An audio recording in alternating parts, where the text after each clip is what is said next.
Hello and welcome everybody to Freewheel Station. We've got Station.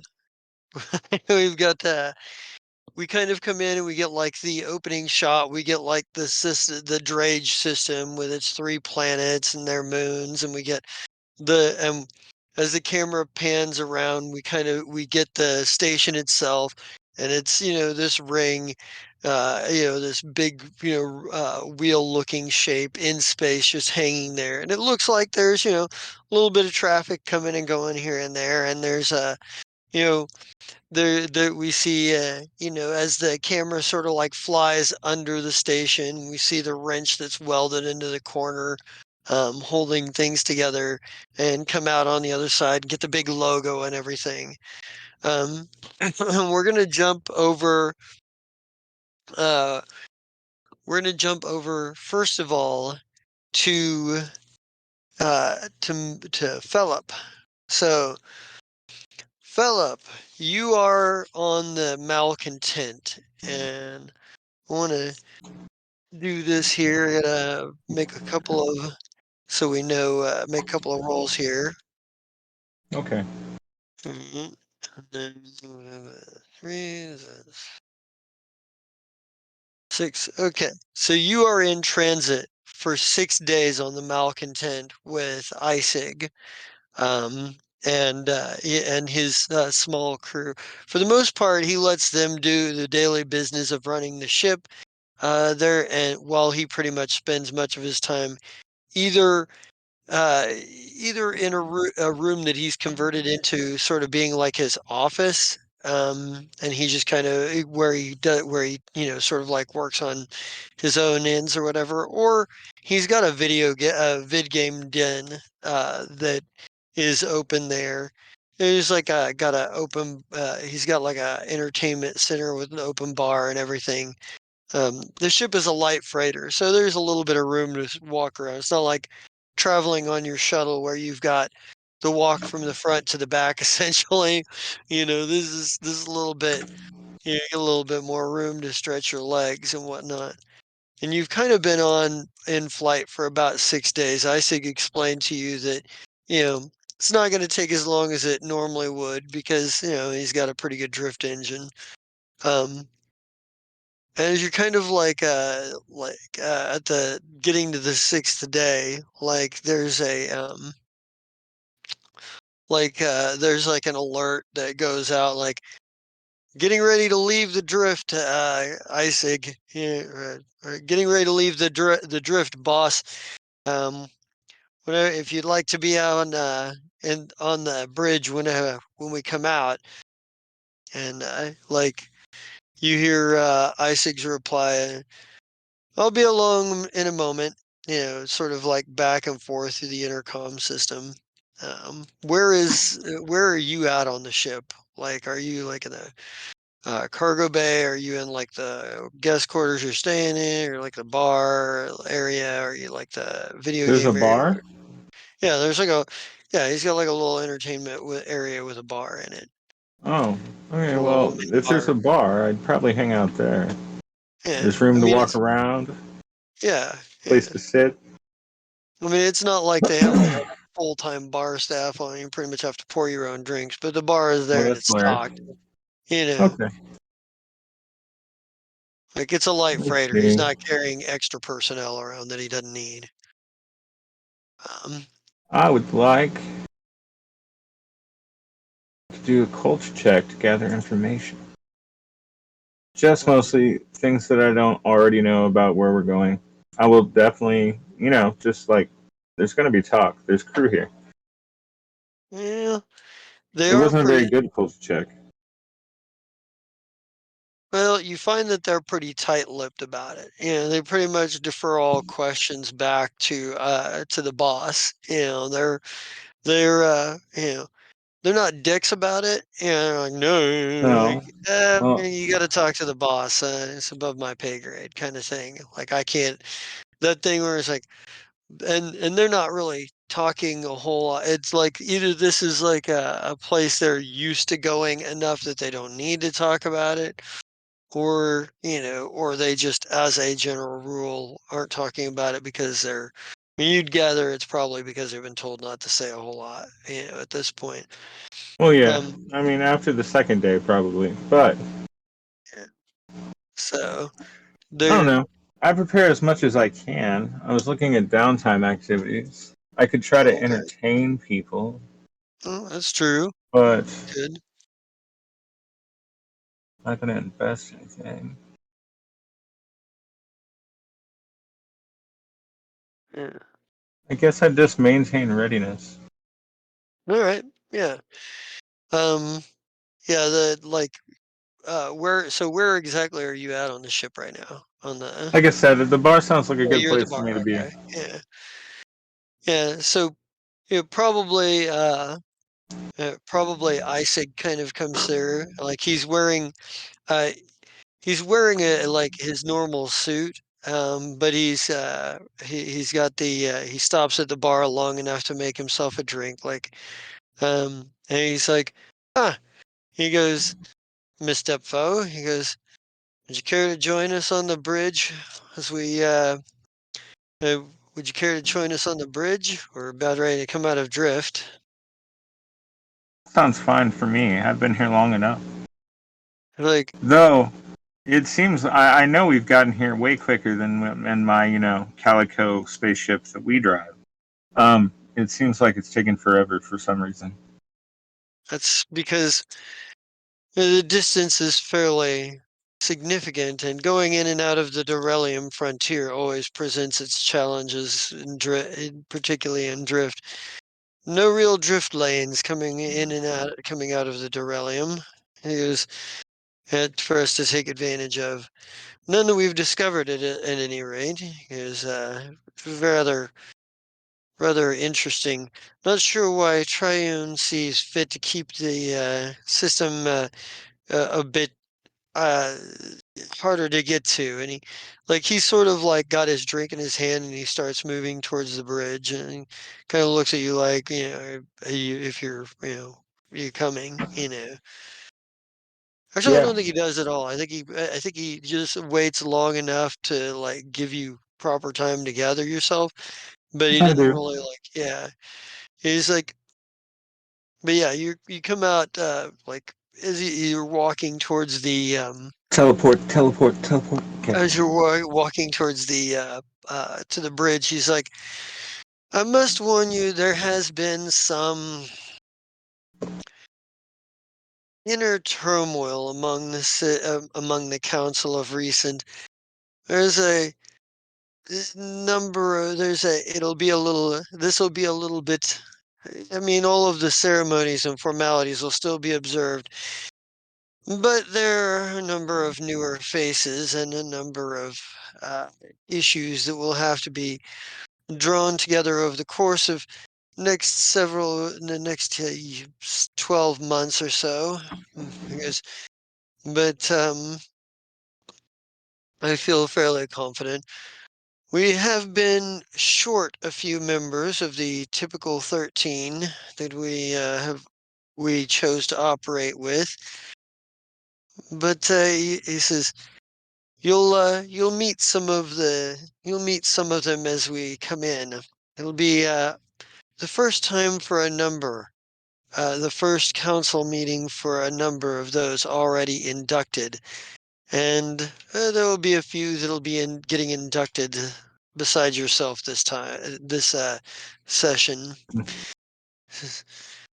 Says, I'll fair warn you, you will be a bit isolated from much of this, but the syndicate's inner politics, as I'm sure your grandfather could warn you, can be a little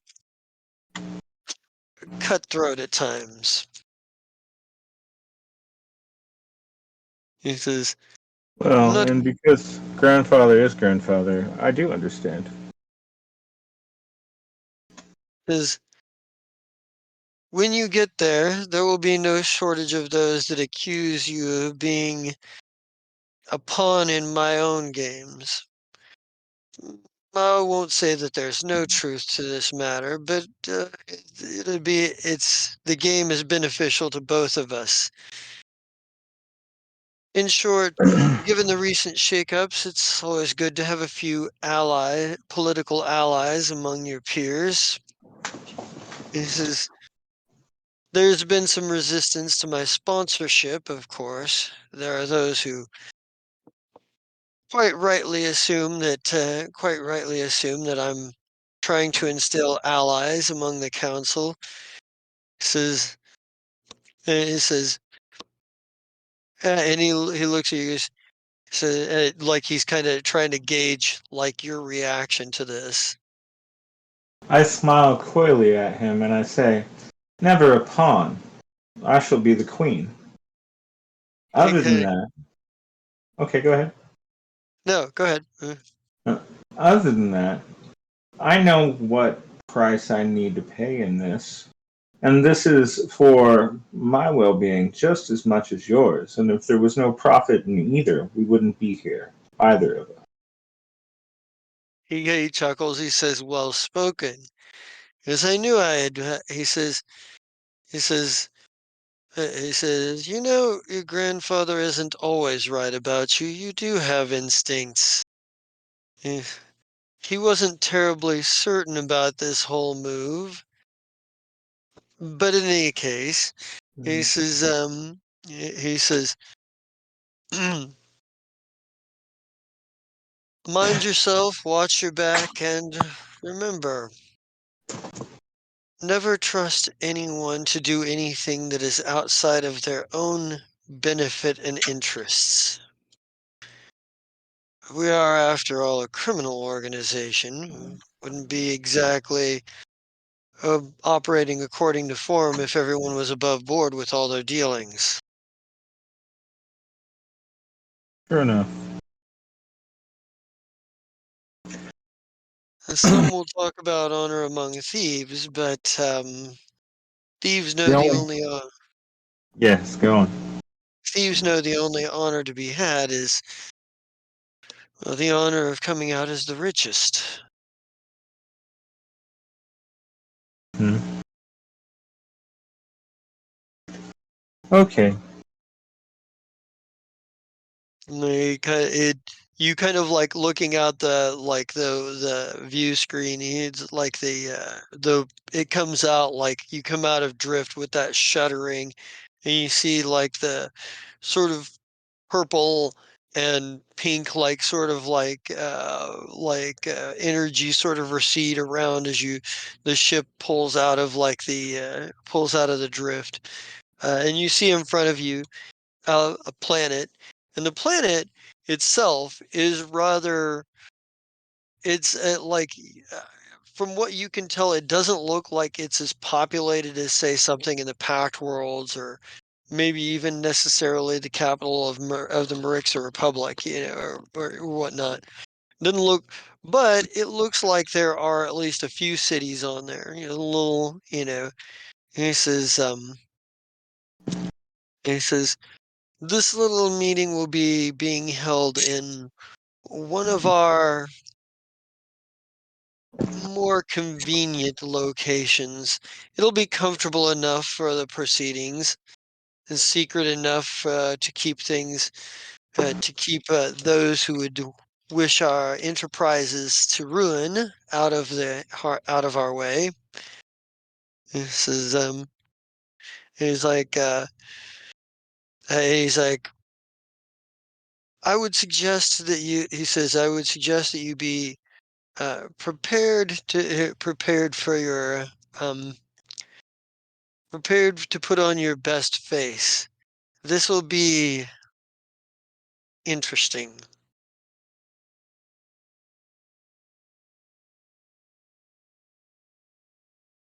And I think it's a good point for us to cut over back to the station.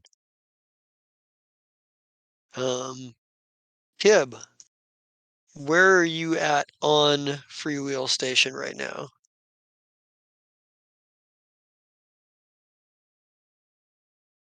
Did I lose everybody?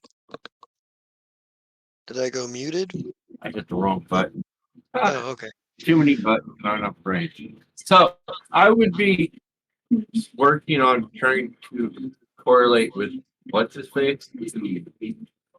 sell those books.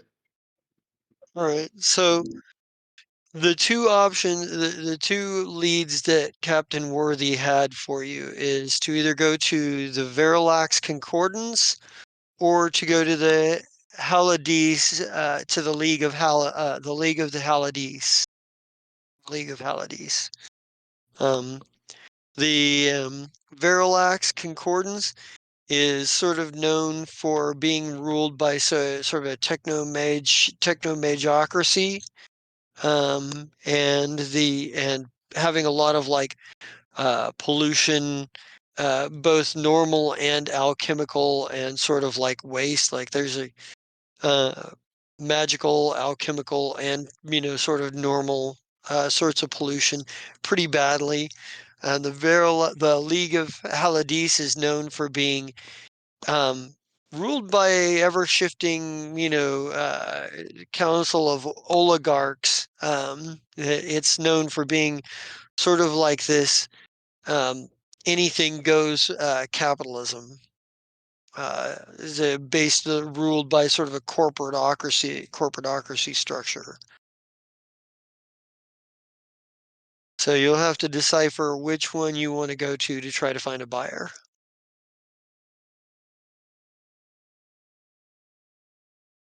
Personally, I've used the second one. They sound more fun. If it doesn't work Yeah. there, then we'll go into the other planet or other Right. places. So So you want to, first, knowing that information, I'll be like, I go see if anybody else wants to go with me.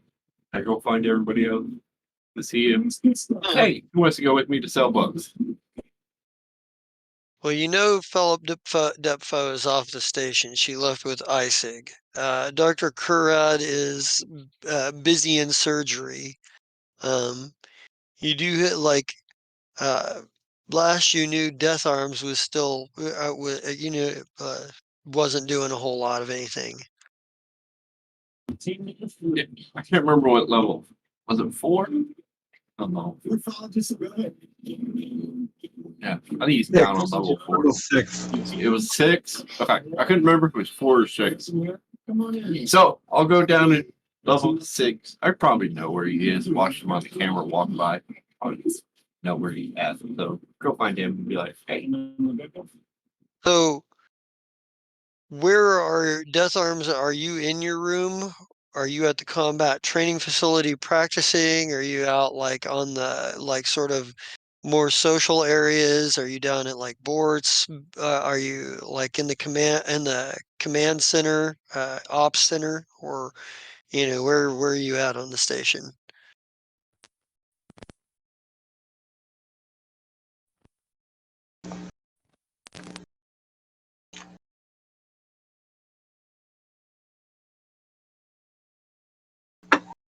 Death Arms?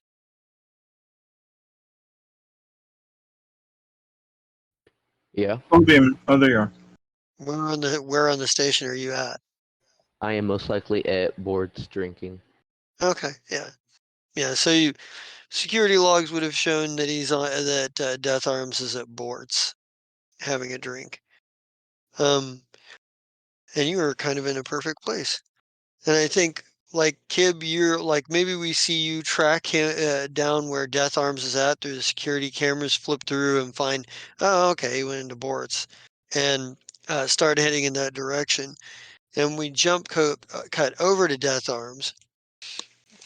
And Death Arms, you're sitting there having a drink. And you're kind of you're pretty much just doing your thing, you know. And are you sitting at the bar or are you sitting at a table? I am sitting at a table. Okay. So as you're sitting at a table, maybe you're kind of like watching the band that's playing. Band is I think they're maybe they're like a Isekai cover band. Like they're doing covers of like some of the famous song, like some of the most popular songs. Like they're doing a cover right now of they're doing a cover of like a Laser Loves Lucy song right now. Um, And while you're kind of sitting here, like, paying some level of attention to the music, um, somebody walks up and sits at the table directly across from you. And as soon as they sit down, you look across and you are looking at a Vlaka, um, a snow white colored Vlaka, which is basically a humanoid wolf person. They're and they're a species from a very, very cold planet. And this is one that you know and recognize. His name, or at least his operating name, is Moon Snow. He's a bounty hunter, and he's about the same level of notoriety as yourself, but for different reasons. Um, Despite the fact that he's blind, he always seems to know where everyone and everything in the room around him is. And he sits down in front of you and he says, Death Arms. And you also know him as one of the bounty hunters that Osgavot was talking to, or Captain Dravovok was talking to, um, before he had Osgavot's boys kick the shit out of you. Well, before he had his pirates kick the shit out of you, and Osgavot stopped them. Um, but he's one of the bounty hunters that you're assuming was also hired to bring Kib to Captain Dravovic. And he kind of looks at you and goes, Death Arms. Yes. Have you come to collect your bounty or something? Not this time. This time I come as a representative of the guild. I come with information. First of all, the guild considers the contract on on Kib a valid contract.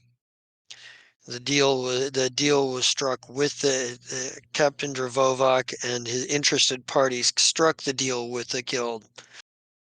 Secondly, after deliberation, the guild has decided that the guild isn't sure that they're going to recognize the Lichdom Incorporated as an autonomous group. In short, the guild's not sure how much courtesy they want to show this ruling council here in terms of operating within the boundaries of the station. Third, I don't know who you made angry, and quite possibly it has something to do with going against this contract, or maybe it has to do with your current employer's association with the Grimbuckle Syndicate. But you're persona non grata within the guild right now. In other words, your membership's been revoked. He says, this time I come as a courtesy. I come as a representative of the guild. Next time, I'm coming for the bounty. And he stands up and give a culture check, sense motive check, kind of see what you can read from the situation here.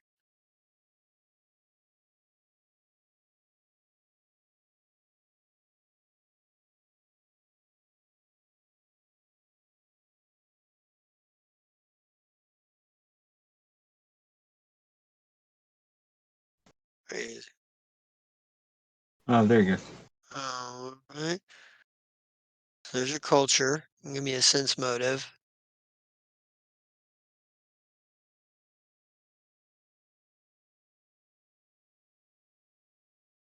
Okay. Oh shit.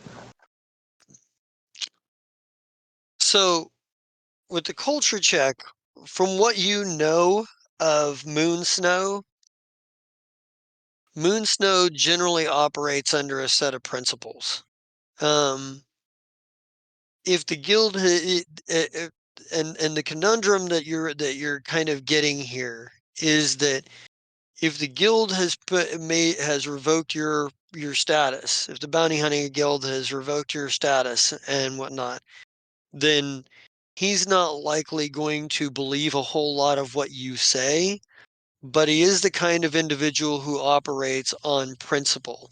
In other words, you you can count on the fact that if he says he's only here as a representative for the guild this time, that means he's going to leave without incident unless you force the issue. Because this is just guild business. But as far as his posture is concerned, you're pretty certain that when he comes back, there's enough steel in his spine that he's not really all that worried about like the results if he has to come back. You're not sure if it's that you're not sure if it's a matter of like he's just that determined, if he doesn't know quite what the situation is.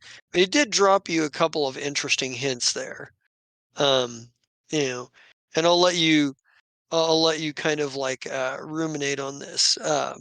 The one thing you did get directly from what he was talking about is the bounty hunting guild doesn't really have a big love for criminal syndicates, especially not one that's been growing over the last couple of years, like the Grimbuckle Syndicate.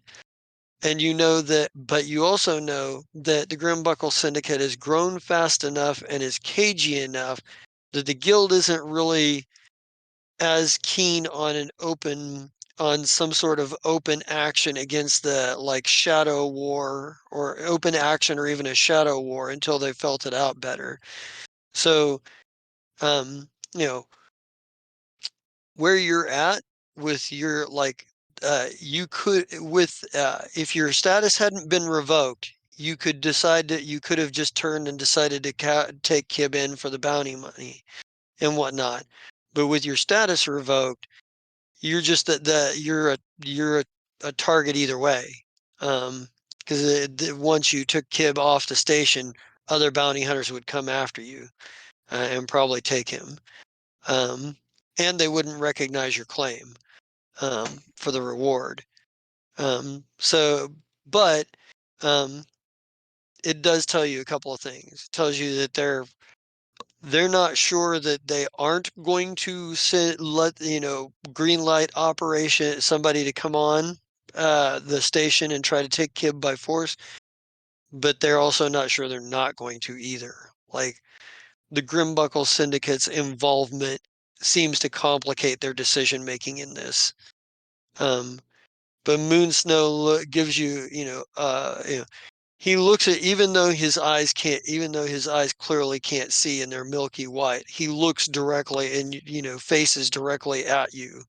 Um, you know, and he's like, you like have any particular reaction to this? You have anything to like?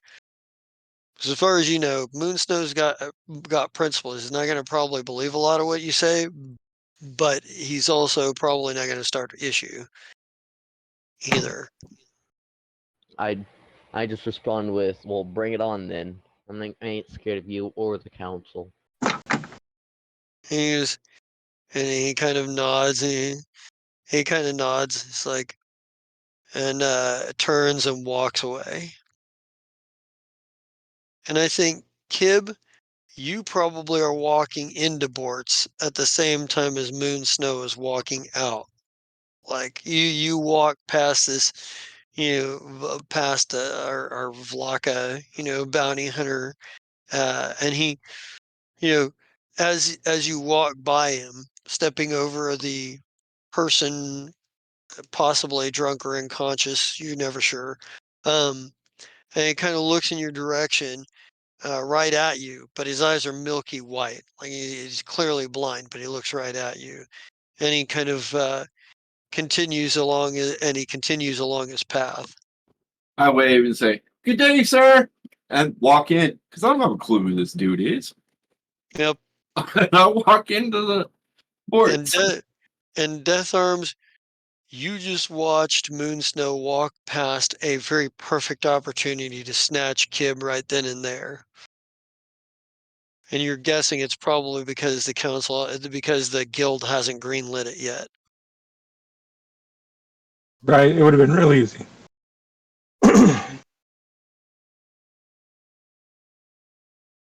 But yeah, Kib, you see Death Arm sitting at a table, drinking. Ah, good. I'll go over and sit down. I'm like, hey, what's that? Do you want to go sell books with me? I mean, fun. Sure, why not? Beats sitting here. Cool. That's two people. You and me. We got this. Doctor's busy doing surgeries. And of course, Philip, No, you should doing the shrink the doctor council and thing. take him with you. Oh, we should talk to that one dude, see if we can convince that cool guy. Let's go get him. Oh, He that may By the wasn't what I was way, talking about, but that's hilarious.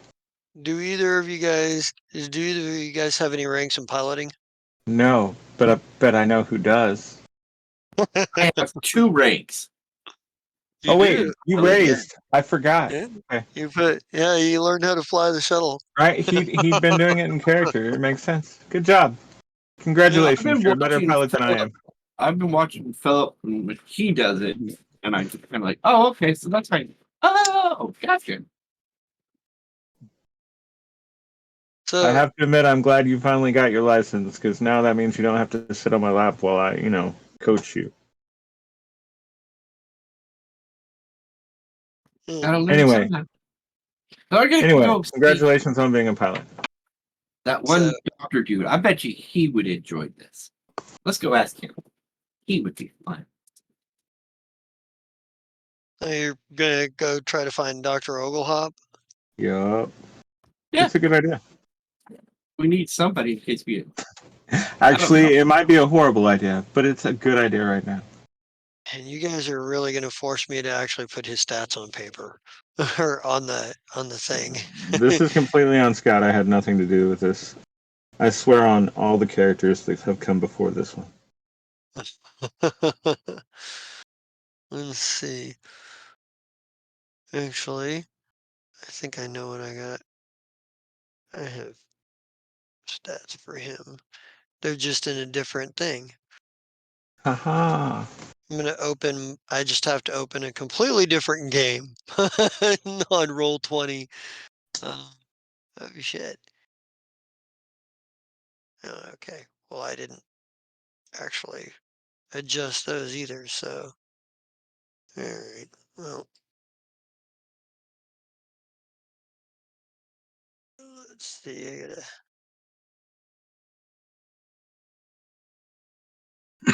Couple things here. Excuse me.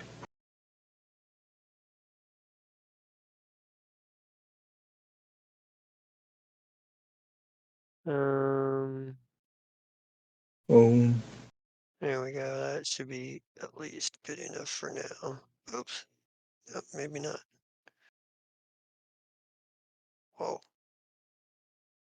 I need to put myself down.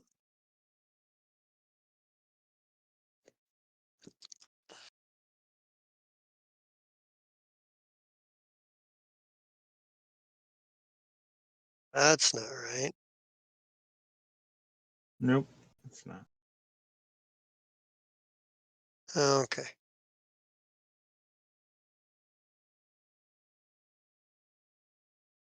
Let's see. Where else do I have? Oh, Don't know. right. Oh, okay.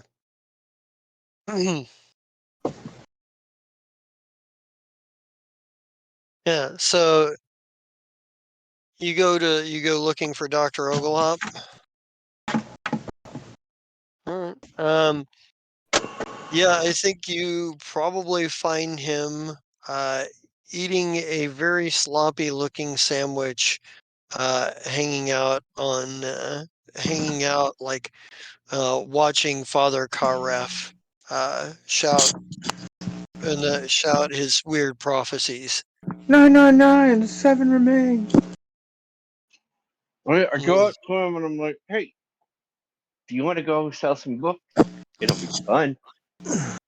The books, like what kind of books? and sell. Like, where are we gonna sell them?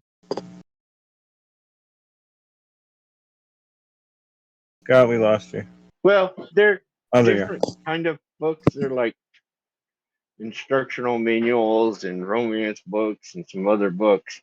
And we're going down to Hellidy, something like that. Oh, wow. He goes, Oh, and I don't know there. if I've ever been there before. It'll be fun. Sure, let's go, man. I He goes, you think I got any fortunate trinkets there, man? Like this really like I can't find anybody that's got any coming in. It's my favorite cereal, man. They might. It's like a commercialist place, capitalist. I don't know. Anything goes. They could possibly have it. Yeah. Okay. Um, all right. I think and I think we're gonna like while you like guys are sort of preparing to go do that, we'll jump back over here real quick. So Philip, you are in the like you're doing you've it's been a little bit of time. I'm sort of jumping forward a little bit for you.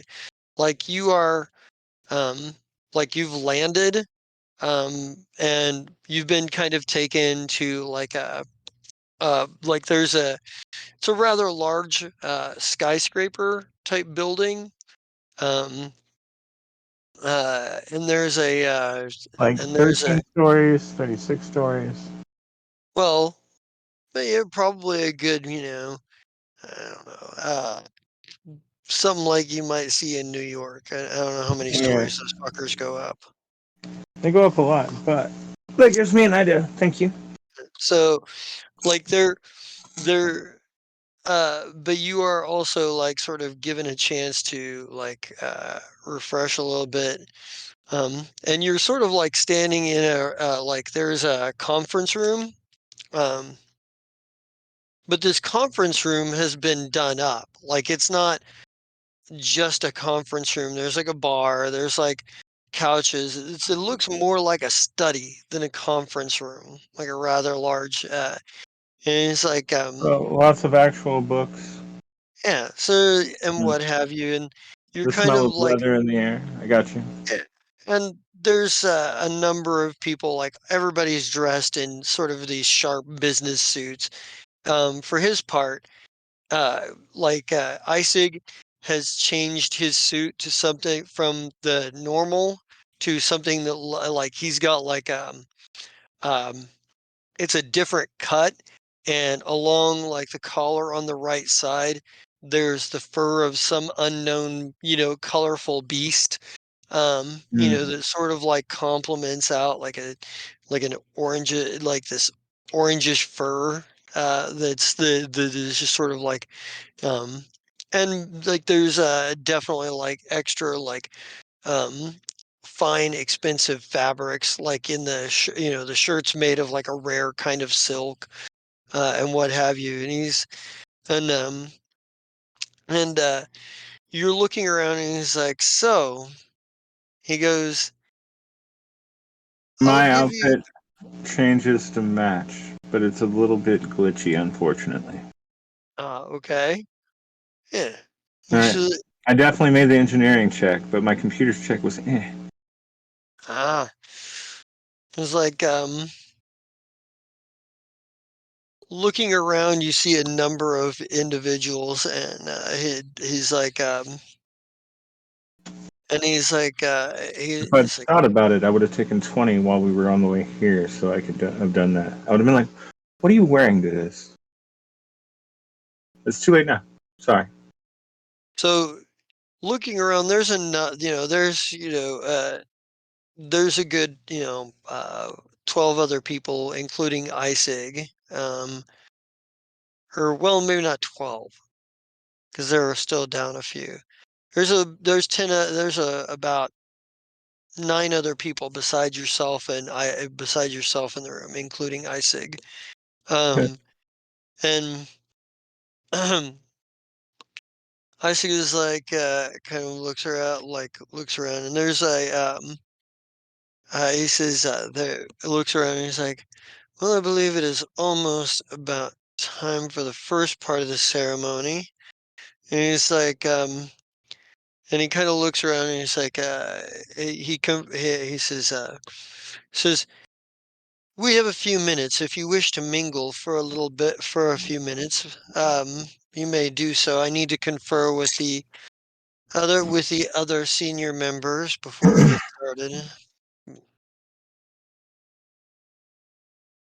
There are there's a number of people around that like the ones that stand out that seem to also you can looking through the crowd you can kind of see there are other people that seem to be sort of like trying to make connections like you're about to do. There is an orc woman who is actually Mm. a borai who is actually an orc in life. There's a human man. Uh, there is a strange kind of elf with a very sickly dark green skin and uh, a very vibrant color of sort of like fuchsia hair. Very much like styled. Um, there Mm. is a borai that used to be a human. And there's another tiefling that catches your eye with one of his horns is uh, was cut off about halfway up. Hmm. Um, He messed up. he also seems to have a couple extra scars on his face, but um, kind of looking around. Isig makes his way over to talk to a couple of other individuals, a couple of other tieflings. Hmm. I walk up to the dehorned tiefling, and an infernal will say, "So, this seems like a fun place, huh?" He kind of turns and looks at you suspiciously. And he's like, He turns and looks up at me. You mean? he, yeah, it doesn't matter. He still looks at you suspiciously. He's like, he's like, he goes, and who are you? He goes, and who are you? And who's sponsor? Or I think it'd probably be more like, yeah, who are you? Who's sponsoring you? All right. Give me some of fucking Sassy's luck. It's not bad. I'm Philip Defoe, uh, councilwoman of the Free Will Station. You're Isaac's pawn. He goes, Ah. he's like, Queen. yeah. King Scorf Shorthorn. He goes, he goes, Wait, really? Really? You punned him? His last name is Shorthorn? he goes, he looks at, he looks at, he's like, he said, what? You got a problem with Shorthorn? He goes, No. he goes, Actually, it was the fact that you were so handsome that I walked up to you in the first place. he's like, It's a he, 25. It's still a really good roll. he goes, he goes, well, he goes, you'll have to tell me what it's like running operations in the ass into space. He goes, Well, he that's goes, what exile is all about, right? Taking he's like, someone somewhere that no one wants to be. he's like, he goes, he's like, he goes, yeah, well, he goes, uh, he goes, I'm sure we won't have a whole lot to talk about. He goes, me, I'm running the operations in the Vescarium. Oh, nice. He goes, Damn hey, it. give me a My culture perception check sucks. here. Oh, well, I was trying to see if I could see the things that he was currently holding so I could be like, actually, there's quite a bit I can talk to you about. But you want me to do a culture check for the Viscarian? Yeah, but Holy fuck. Today I don't know anything. Yeah, you're like you only know the basics, that they're a very militaristic society and that they're conquerors. And this guy is They gave apparently, us Skittermanders. That's the only thing I really know. I'm like, oh yeah, where Skittermanders come from? well, Patra too. Right, But right. But it's a low number, sir. I just remember the Skittermanders because they're cute.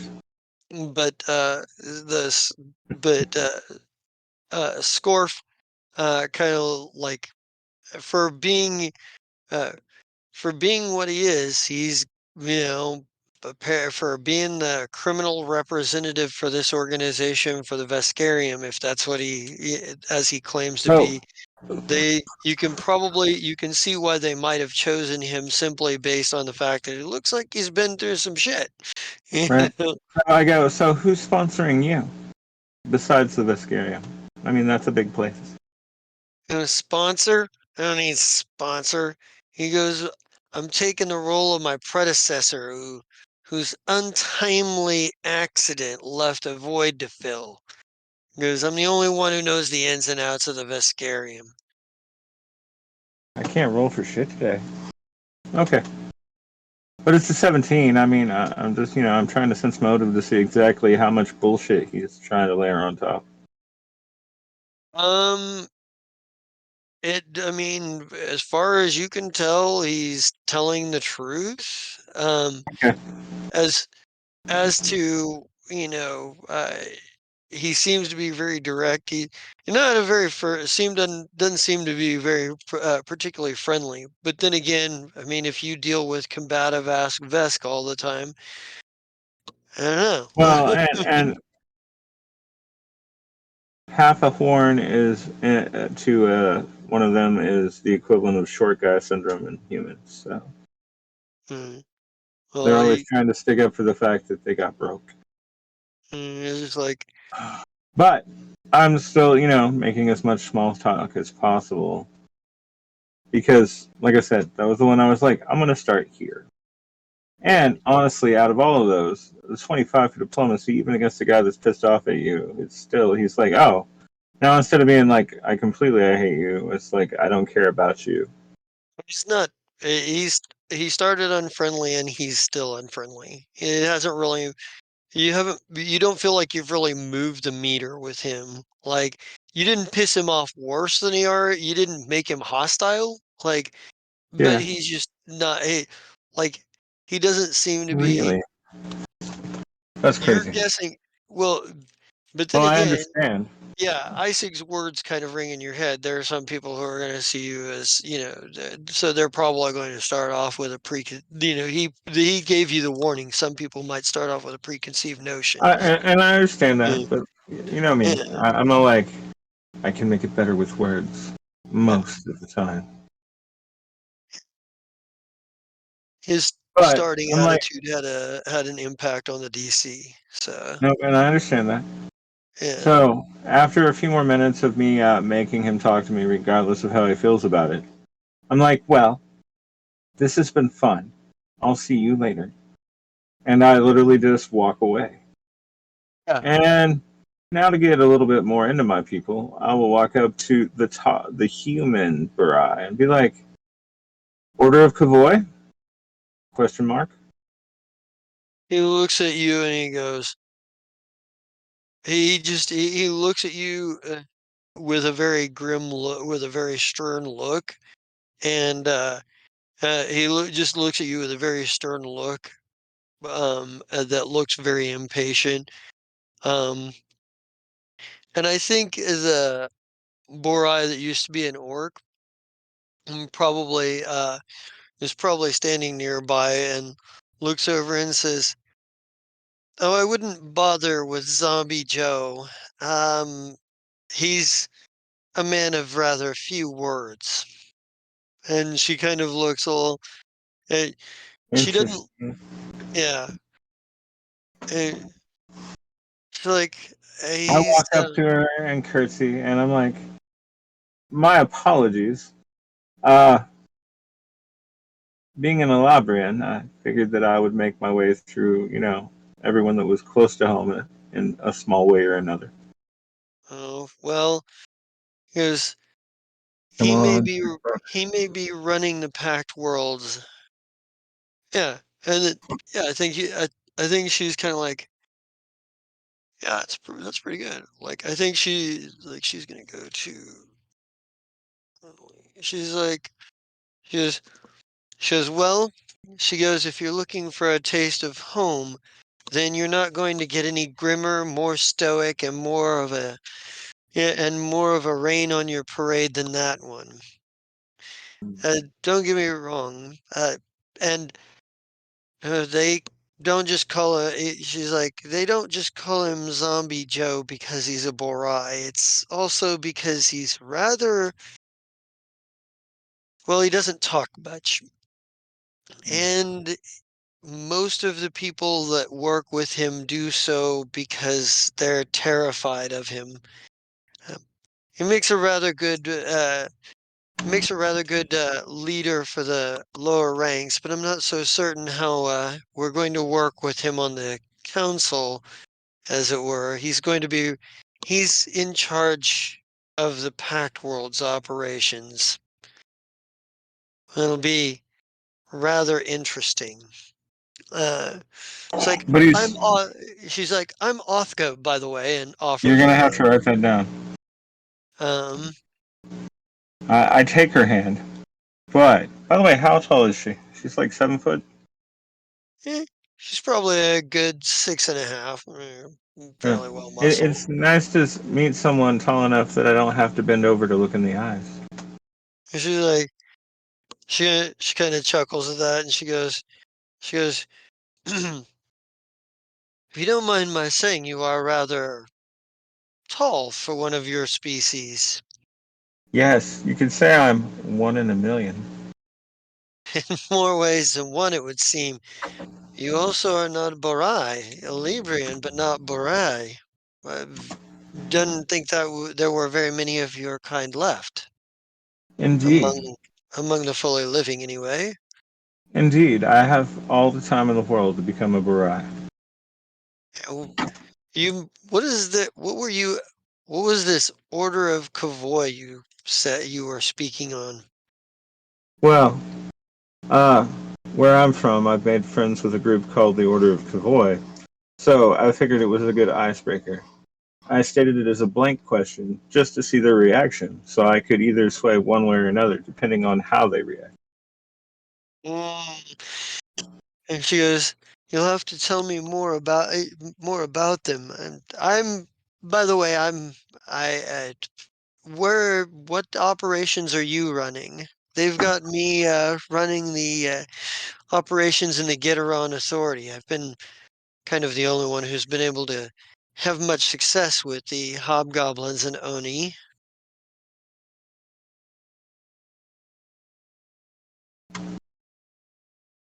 Oh, I can't spell work today. Hang on.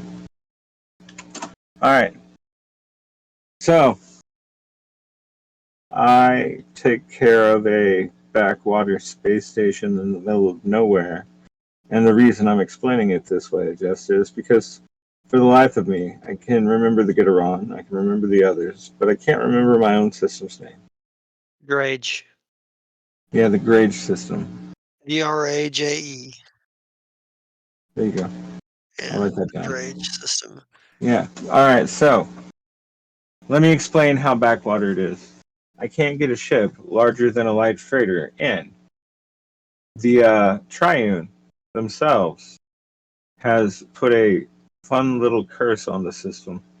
Now, it does keep out big traffic, though I think the Hell Knights could probably still make it in.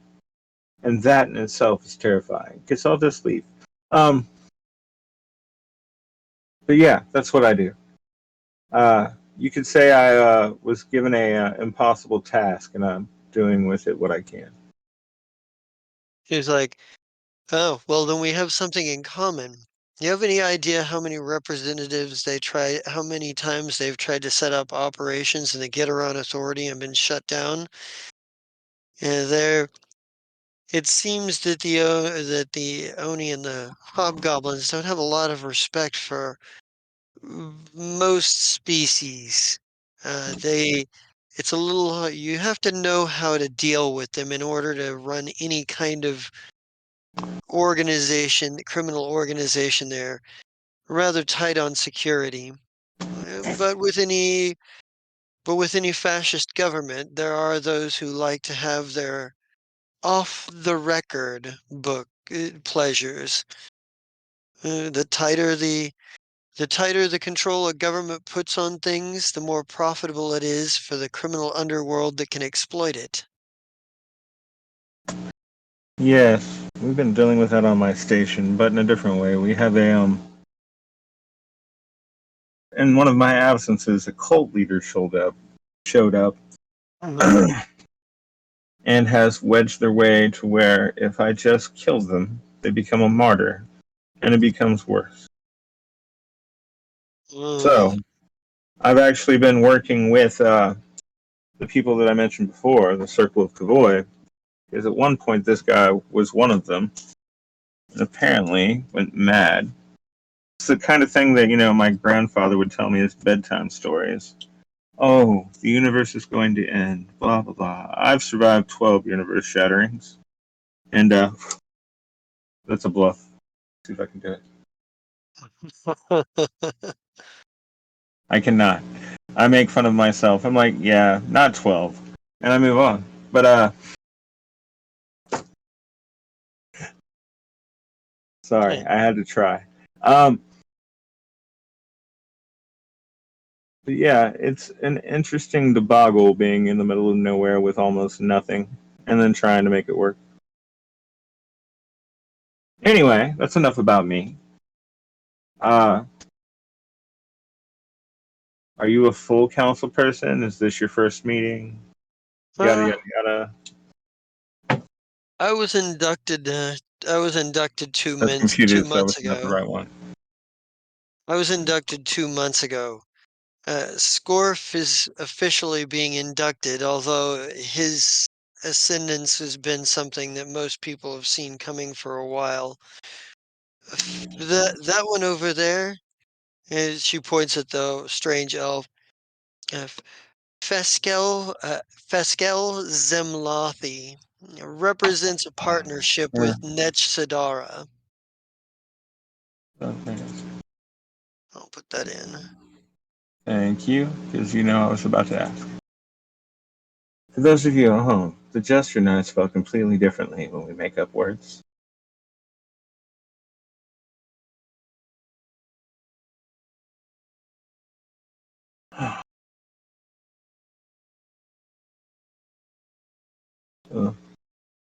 Ha, Mr. Kid, there's a problem in the computers. Like there is I understand that they were once some other type of elf. Most people call them, they call themselves Nechsidaran elves. Other folks call them, I've heard, venom elves. I don't know, we don't know much about them, other than Isaac met Fezkel and some of his associates, and um, well, he was the one who introduced the council to Fezkel. Fezkel is taking a sort of semi-official position on the council. He's still got to go through all of the requisite rituals with us, but I'm not certain how much of an official vote he gets. We're That's one of those that the elders have held in secret, what the arrangement actually is there. And she points to the human. She's like, and that is Laren's Strega, the living human. Laren's is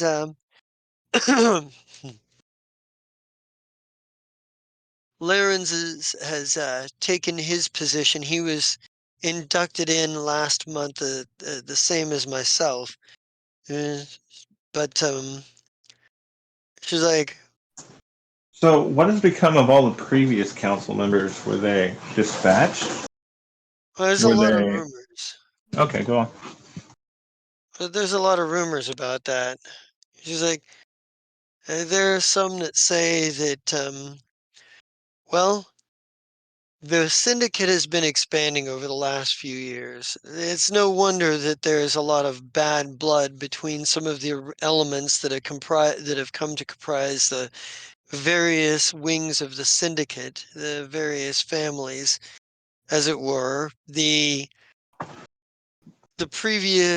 old blood, old old old disputes lead to new blood in more ways than one. Um, my understanding is that there was a great deal of infighting amongst the previous members. A number of, and a lot of them were killed. Um, various accidents, you know the type that the kind of accidents that somebody paid a lot of money for or took care of themselves. There's- I have my suspicions about Scorf Shorthorn and certainly Laren's, but she's like, but there are darker rumors that the conflicts among the old guard were manipulated from somebody with a great deal to gain. Hmm. She's like, they're someone who set the wheels in motion and then sat back and watched everything burn, while they themselves found ways to turn a profit or gather more influence. Well, they have an old woman cooking dinner for us tonight. This will be exactly like home. She laughs at that and she's like, listen, since we both have to do business in rather difficult situations, perhaps we should stay in touch a little closer. I could, we could always, she says, I'm sure you could always use an extra friend or two. So could I. Especially being that I don't imagine that either of our positions offer a great deal of influence to start with. 21's not horrible. Um, as near as you can tell, she seems to be on the level at least with like she at Yeah, least she's with still the protecting offer her to own help. back. Yeah, like there's a certain amount of this that is that like you're pretty sure that like she's doing what you're trying to do. She's trying to make allies and friends among the council because, she's probably obviously she's aware that there's a certain amount of cutthroat politics going on with this stuff. Right. It's clear it's clear that she doesn't trust Scorf Shorthorn, and she doesn't seem to know what to make of Laren's yet. But Well, as uh, as we break away, I say, well, I think this is a great idea. But tell me more about this zombie Joe. Zombie Joe. Well, no, no, No. no. This is a great point for us to break away. That's our cutaway Oh, scene. okay. Yeah, yeah. So Kib, um, You're under you fire. You're being attacked. Bang, bang, bang, you bang, bang, bang. you've gathered up Death Arms and you've gathered up Dr. Oglehop, and you've got the shuttle. Do you guys have anything you need to do before you leave the station? Load the books on the ship, at least. Yeah, so you've got some time to do that. And being that you're still on your station, you can have peons do that here. You'll have Uh, to offload them on the other side yourselves, but you got peons to do that here. We got Uh, Death Arms to carry it off. He's a big, strong man. We got him. Hmm. Death Arms, do you actively help load cargo, or do you just supervise a bunch of peons that are doing it? I will help load them on. All right, so you're Oh, physically helping on. All right, um, cool. Yeah, so as you guys get the books loaded into back into the cargo bay and what have you, um, they let me get a piloting check here then from you, Kib, since you are flying. First piloting is awesome. First time piloting the ship, it goes God awesome. damn! Yeah, you make it look pretty. Kib, all those hours in flight simulation and watching Philip paid off. You make it look absolute pretty as you go down all of the pre-flight checklist in perfect order, which actually surprises flight control to some extent. You you get everything going, and you pull out, and you are just like you get directly out. And let me see how many days it's going to take you to get to the um, League of Helades. Yeah. So, Earth 3D6. See. So it takes you 10 days. Not long. It takes you 4 days longer to get to somewhere within your own frontier than it took the malcontents to get all the way to where they went outside of the frontier. See, Yeah. when I fly this shuttle, I fly it with precision and accuracy because if I break this, I'm going to get in massive trouble. So I'm kind of taking it easy. So that's why it takes longer. All right. Because if I break this shuttle, then I have to deal with Philip being mad. All right. All right.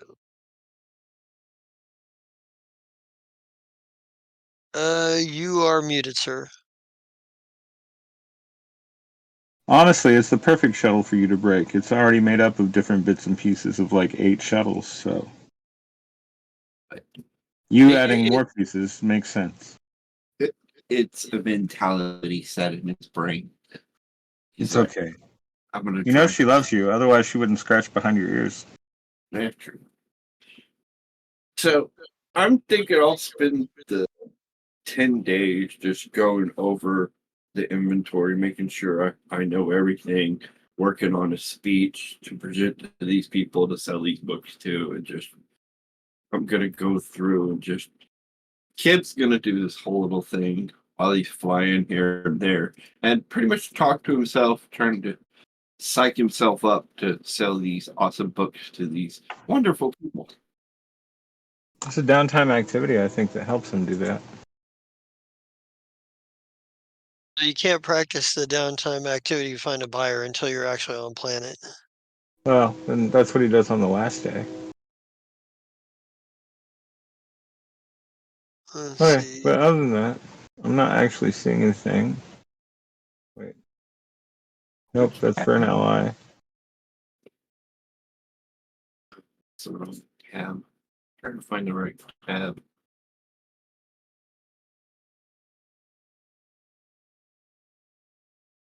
Catalog.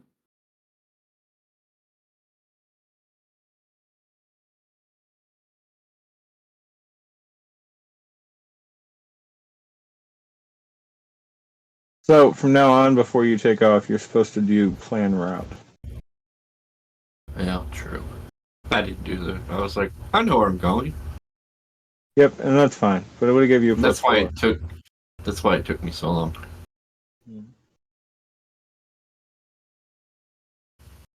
So maintain readiness would allow you to gain a +2 circumstance bonus to initiative checks or the first piloting check to determine turn order.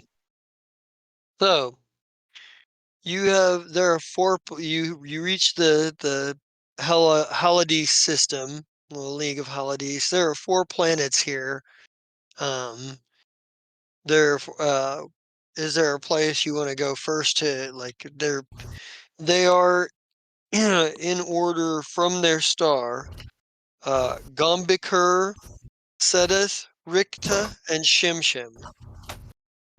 I'm liking Chim Chim. It sounds like we should Mm, just pick a random that sounds funny. We'll I go was with gonna that one. say all right.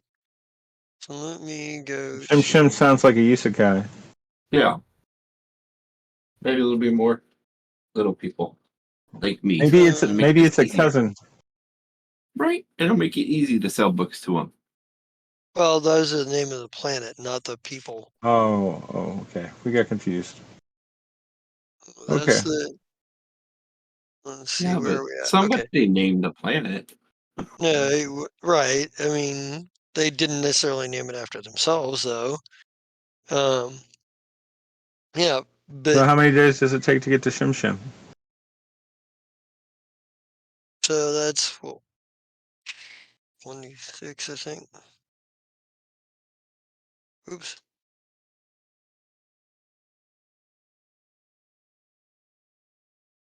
Oops. Once. Oops. Here we are. 4 days. Ah, 10. All right. All right. You get there and there's basically like you are as soon as you get within the when you range of the infosphere, as soon as you get into like orbit or whatever, like you are bombarded with ads for everything. Like everything. I mean, things, everything from like um, hygiene products, self hygiene products to, all kinds of like uh, drugs or various like, places you can get like hotels, medical places to buy, vehicles, places to buy like if it The can be little blue sold or bought pills. if it can be bought or sold, there's an advertisement for it. There's at least Blazing 50 There's for different underwear. there- there's at least 50 Uh, different porn sites that pop up, and lots of like obvious scam fucking mails and stuff. Like it's gonna take you a minute to close out all of the like tabs and stuff. yeah. Um, Kid, computers I was check. work. Put I up was your working. pop-up blocker. I hmm, was working on a program to filter those out. But hey, let's right. try the computers thing, and I'm gonna do a little computer thing to make them minimize or whatever. So Maybe. 23. yeah. Not bad. You're able to get the junk off your screen for the most part. Like there are a couple of that are there's a organ enlargement ad that keeps popping up. You have to like close it out like 3 different times, and then you have to go back in and find a way to block the actual advertisement. Cut It's off And like the one of Wi-Fi those to the ones ship. that you close and then it opens up like 3 more. exactly, that's exactly what it They're all is. viruses from the 90s. Half of them, like it, yeah, it's pretty crazy. And there, but yeah, there's a lot of that going on. You managed to get it toned down though. Um, but you also get a like something from like several different. You get like calls from several different like pads as you're like cities and different like ports and stuff as to advertising land here. Here's our big you get like the big tourist spiel fucking like videos and stuff, but you also get like advertisements of yeah, land here. Our docking fees our landing fees are, more competitive than the competition, or we offer a free, you know, we offer free, Okay. free refuelings for services, so you don't have to like actually refuel it yourself. You can like different good, job like and they've got like all kinds of advertisements for like mechanics that are and sort of like advertising for for like buying and for being able to like fix your ship and whatnot. There doesn't seem to be any like there doesn't seem to be any like protocol for like you're used to flying into places and there's protocols for like paperwork. Who the fuck are you legitimately? Like, what is your legitimate identity? You need to have a permit to land. You have a need to have a permit to sell, or you need to have a permit for this or that or the other. It doesn't seem to be anything like that. But everything that but there's also not like a, hey, land here for free. There's generally like, hey, we charge X amount for your landing here and there. And, you know, some of this is a bit narrative in the sense that your organization is going to pay for your landing fees and whatnot, but you still may want to try to find the best deal. Yeah. Kim picks the sixth one and he's like, let's go with that one. All right, yeah. You So don't care. yeah, they offer, well, compared to the, like, after spending, an hour digging through these advertisements, it's sort of reasonable rates, and sort of the pictures and stuff make it look like certainly make it look like your ship's not probably going to get jacked off of its fucking landing pad, and the ground crews are probably going to do what they're paid to do. You know, it looks a bit more. It's kind of I, hard to tell what companies are reputable and what aren't, but you're able to Yeah. find something. our ship landing in a bad neighborhood, they're like, oh, well, that's not worth stealing. It's got biometric locks. We're all right. Does have biometric Yeah. lock. Yeah, it does. The So, shuttle does. Yeah. so you are on planet on Shim Shim.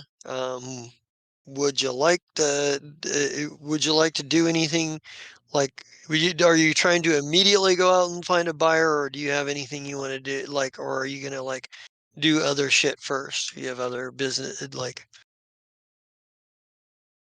So the Kim wants downtime to sell activity the takes all day. books. so you're Well, gonna I should do something to boost my communication capabilities because all of my abilities suck when it comes to negotiating. So I think there's a downtime activity that the next day gives you a +2 to your diplomacy. I don't remember what it is though. Jessica, do you remember off the top? I for was what? trying to- A downtime activity that he can do today. Like he spends the day doing that downtime activity that boosts his diplomacy. I think For you'd the find next that day. character operations manual, I think, and I don't know what skills that specifically works on. Hang on, I actually have it open. I just got comfortable. Okay. Oh, let me see. All right, so find buyer, explore futures. No, that's not it. Files. No. Nope. And drill. All right. Delegate. Debrief. No, that won't work.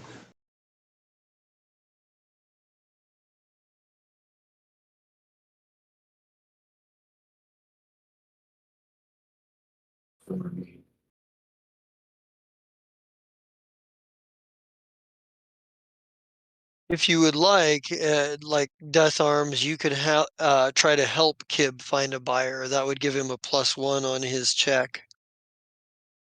Yeah. Or you could have, Uh, I don't know who's got the better diplomacy or the better charisma or whatever, but or you could choose which one of you want to make the check, and the other one give a +1. All right. I got a total of 2 on diplomacy, so I ain't got nothing in diplomacy. Well, you don't even have whoever is helping doesn't even have to make a check. So you just want to, like, you don't have to help Kib if you don't want to, if you got a better shit to do, but you can if you want to help it to give him a +1. I'll help him. Why not? All right.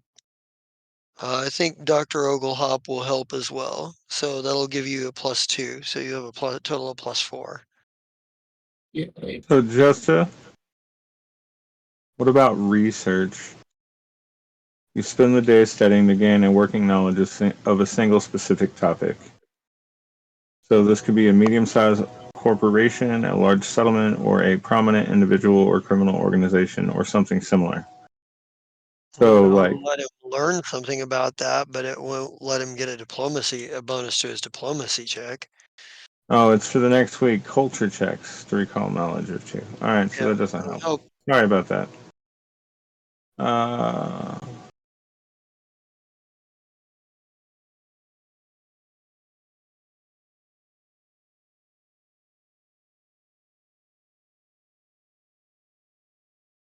Look at baking.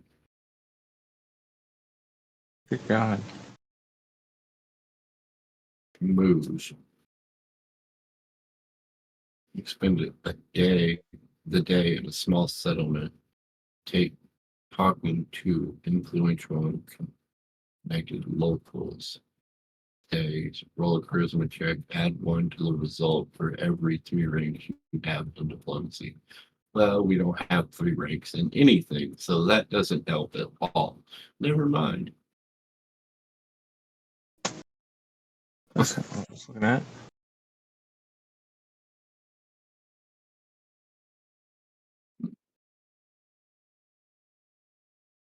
Yeah, Schmooze looks like your best fucking ability. But your charisma is not amazing, my friend. Yeah. I mean, I love your charisma, but in game. Yeah. I could try and maybe roll rather well. Give it a shot, man. At worst, you fail to make a connection. Yeah. All right. I'll spend the day doing the schmoozing of local people around the little settlement, just playing nice, gathering information where people might need books and whatnot, just being rather nice to people. Jesse, that's page 26, protocol. Let's see. 26. Schmooze.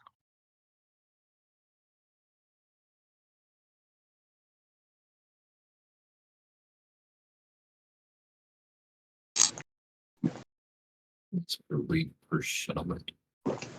That is something you could try. Let's see. Let's see. Charisma check, adding 1. Let's see. It's diplomacy and I don't have ranks.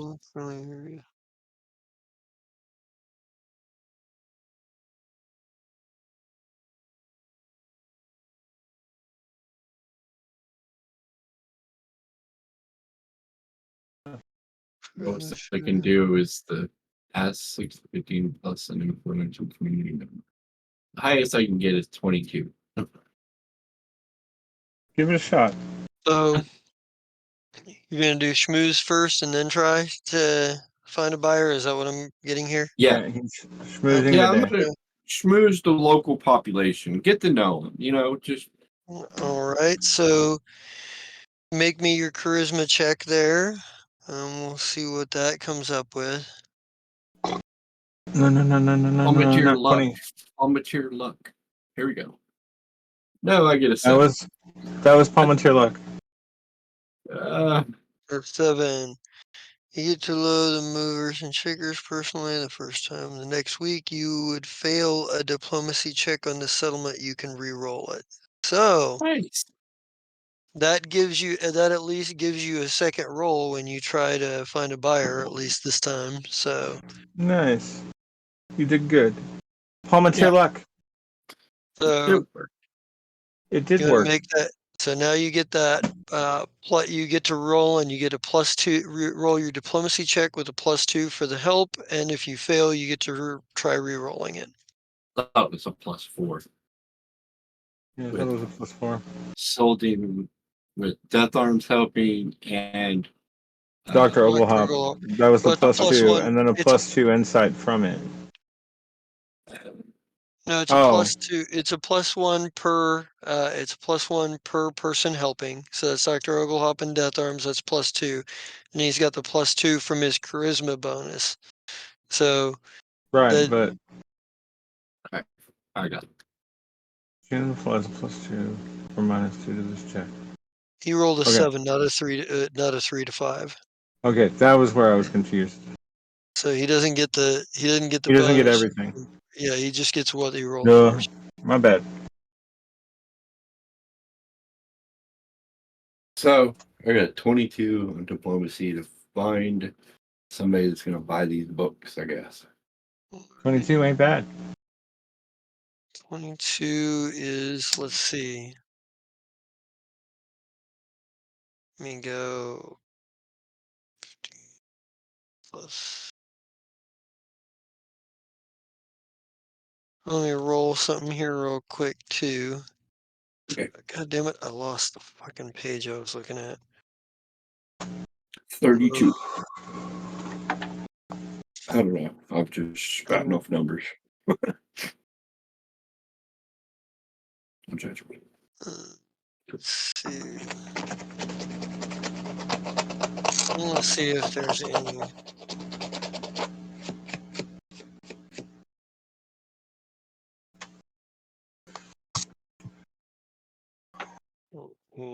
So.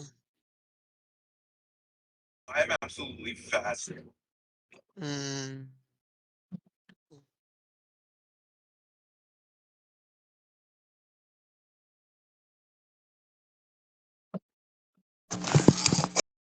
Hey, that. maybe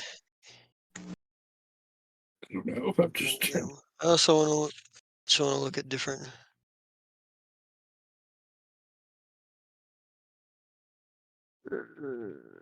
There's something here. Quick.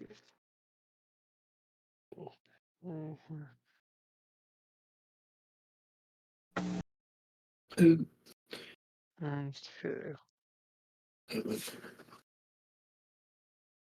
All right. So I think. Hmm,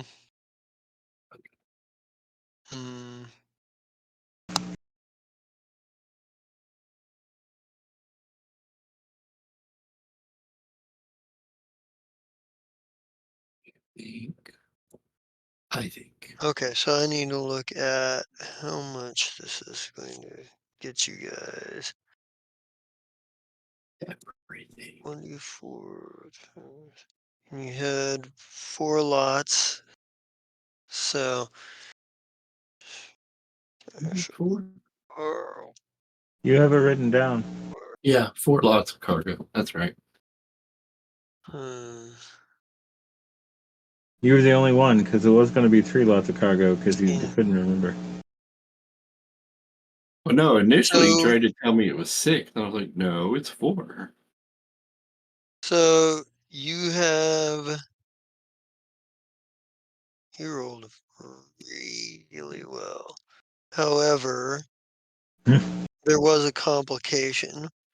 The buyer strong arms you a little bit on the price, but you still make off pretty good because let's see how much. Let's see, reduce build for lots. That's 4. You still make 12 build points off of it. Okay. You can use that to either buy some more cargo or spend it on upgrading your ship. Um, There's a spot to and put this is the. a and this is a capitalist society, so this is a place where you could easily find more cargo if that's or where you could potentially find more cargo if you decide to do so. I'm putting it on the. Or you could But just hold on to it and hold on to it and decide what to do with it later. yeah, with the build points, I'll just leave them there. See what Okay. we want to do with that. Um, because the whole point was to find somebody and sell it to, and do that. Yeah. And then I have to do my research to find the next location and all that whatnot. All right. So put it down that Lichdom Corporation has 12 build points for their cargo running. You might set up on Lichdom Corporation. You might set up a separate section for cargo. For cargo notes and write down that you currently have 12 build points Put to some new spend on place for it. cargo and stuff. Yeah. So Okay, just, I'll do it. All right. but yeah, Uh, which by the way, you guys that are on planet here in Shim Shim, you guys, this place is polluted too. I mean, it's not like you don't have as much. It's enough to make you. It's enough to make you go sheesh. And I thought Verilax was supposed to be the polluted one, and then reflect on the fact that if Worthy called the other place polluted, but didn't really mention this place, it must be pretty. The measuring stick there must be pretty bad. right. um, but So, because there's a lot of smog. Like like you have to have the shuttle fitted with like special filters to help filter out the smog while you're on planet. Filter through your systems and stuff. It's not like it didn't cost you any build points or anything. It's just kind of a narrative thing. But yeah, it's one of those things where you like um while you're on planet, you find that because the air is so filled with smog, you get fatigued easier, in game Um, terms. Yeah. Jester, wouldn't or their environmental protections prevent that? They just have to act like they're in their spacesuits. Yeah. But I'm guessing that before they step off or before they engage them, they probably before they engage their because you can only use those for so long, right? Mm. So uh, one would assume that the natural thing would be like, oh, it's a breathable atmosphere, and then see what it's like, and then be like, oh shit, maybe this is bad, and I want the fucking protections on. The natives don't see the natives um, tend to wear like gas masks and things like that for the smog and shit. Um, there are some people paying my wearing power money. armor and stuff, but like the regular like ordinary citizens and whatnot. uh, but yeah, you manage to offload the books to an interested party, and whatnot. They kind of push you on the price enough to like you're but you still make out good enough to be like it was one of those deals where you're like, you know, uh if somebody more qualified were here, maybe we could push on this, but I'm gonna be happy to get what I get kind of situations. Be Uh, like, we stole them anyways. right. This is all profit for you guys. It's not Uh, like you worked for these other than to destroy to beat a couple of traps and destroy a security bot. yeah, you it's no didn't big deal. you didn't buy these and you didn't have to take the trouble of trying to raid a ship like pirates because this was stuff that you like literally fell into But by doing other shit. next one Um, will be just as easy too. I kind of know where we're gonna go. So half after we sell it, I'm gonna look at Death Runners and be like, "See, I told you it would be simple. These things are the easiest thing to negotiate. The Hmm. next one would just be as simple. I kind of have a general idea where the next shipment is to pick up, but I'm still ironing out the details. It'll be fun, trust me. So, do you want to do anything here? We're just gonna flat out. I mean, kind of accomplish it. We could hang out here for a bit. The atmosphere is kind of funky, but it's kind of fun here. Kind of, not really. Well, I don't know. there are a number of things. There's plenty of entertainment here. Plenty of entertainment. Um, You could go watch a wrestling show and see if they do anything fun. I Or bet I can you they got an participate in arena. it. where I can participate in that wrestling tournament. I don't think you'll As last I very like long. flex all four of my muscles. There's a What? You get you fatigued afterwards. you do as you're walking through, and just to give you a feel for this, like this city is it's a mix mash. You've got like massive corporate buildings in some areas, these tower, skyscrapers and stuff, and then you've got like these shiny like big box retail outlets, where they've got like lots of signs and lots of professional plus to it. And then you've got like the areas that are like the entertainment districts, both the high class and the low class. And then there's a sprawling bazaar. Like there's just a sprawling bazaar area where there's like these knockdown prefab shelters that are really only meant to be used temporary, that people have kind of like set up their wares and shit. Like fucking and as you're kind of walking through the bazaar, like, and you're talking about like wrestling and stuff, you see somebody hawking um hawking like transmissions of like complete collections from Victory Combat League. That's awesome. Yeah. It's Well, probably see, I think it's like a user guy. He's like, come on, come on. You look like you like some adventure and some action. You look like the kinds who like who like a lot of who like some technical fighting that is creatively presented. You you look like you could probably like I got right here like last season's whole collection of Victory Combat League right here.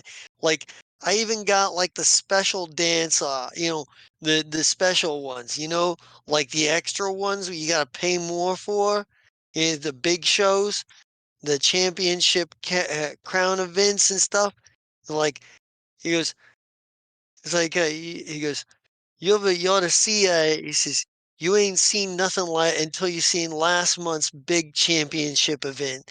Like, it's, oh man, like they have a whole maze set up, 3 teams of 5. Oh, it's insane. Like, come on, can I, he's like, you want to buy it? You want to buy a copy of the season? So only 30 credits. heck yeah, that sounds entertaining. Yeah. I will. You sold me. You're great. Your pitch was perfect. You sold me. You're awesome. I'll All take right. it. So write down that you have a data slate that contains the entire last season of Victory Combat League. Wait, where does that go? Can't find I- inventory on this thing. Oh, there it is. yeah. Um. Yeah. Uh. He looks at you, Death Arms. He's like, "What about it? You want to buy a copy?" Pass.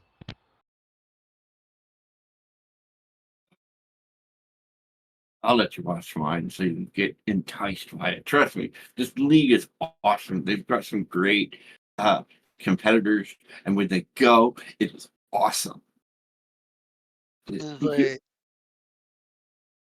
yeah, he's like, "Hey," he goes, and if he goes, you know what? I understand if the Victory Combat League's not your style. I mean, it's the best production value that you're gonna get. But he says if you're looking for something a little bloodier, something where the death matches are real. I mean, I can get you. I know a guy. I can get you hooked up with Kill Station 5. They got I know a guy that sells that sells some Kill Station 5 material. you can get pointers so you can be better at, I don't know, killing like you do. Whatever your bounty hunting thing is. Become better at it. Training videos. look at other I, people and learn from them. Maybe I don't know. nobody better than me. Huh, okay, sure. All right. It was a good attempt at a sail. He's very hard to sail too. Sorry about that. Oh. You're doing great. He's like, he's like, all right. He goes, can't blame a guy for trying. All got to make our credits here and there. He goes, hey, thanks for the purchase. He goes, I hope you enjoy that. It's a bet, like I say, best production values you're gonna find. Uh, I trust you. Uh, yeah, we'll be all right. It'll be entertaining. I'll enjoy every second of it Yeah, yeah. if I have time to watch it. I have a station to build. It takes time and it takes up a lot of my day. But I can block out like a few moments every now and then to watch a couple minutes. It's all right. Never mind. I'm scrambling here, but it's all right. It happens. Have a good day. Northorm, you notice that Dr. Oglehop has wandered over to a stall and is looking at some strange object. It looks like a it looks like a very small drum made in a very primitive style with skins and stuff. And he's just kind of staring at it. He's like, whoa. He's like, Wait, I asked the vendor of this Combat League thing. Wait, there's a particular type of cereal I need to find. oh, Hey, he was Doc, he what was was the name of that cereal you liked? he looks up and looks around for a minute like he doesn't know where that's coming from. He does a complete 360 and then stops, scratches his head, turns back around and looks at you and he's like, "Oh, hey, there you are." What? What was that food that you wanted? Or cereal? Was it food? Cereal? Oh, like the Some. fortunate trinkets? Yeah, man. Yeah. Like we're out.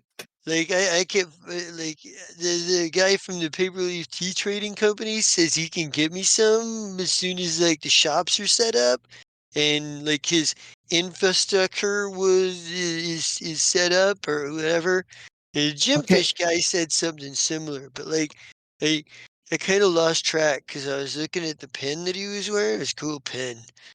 It was Gotcha. So, Mr. Vendor, I have no idea your name. You're just awesome. But do you know where we can find that? Oh, yeah, yeah. You just fortunate trinkets, you can get those at any of the supermarkets around here. I mean, I'm not just one box. I'm talking, I want a bulk set of it that's going to last a while. he was he scratches his chin. He's like, I might know somebody that's got that has a couple of cases that fell off of the truck, so to speak. And he's like, I'll.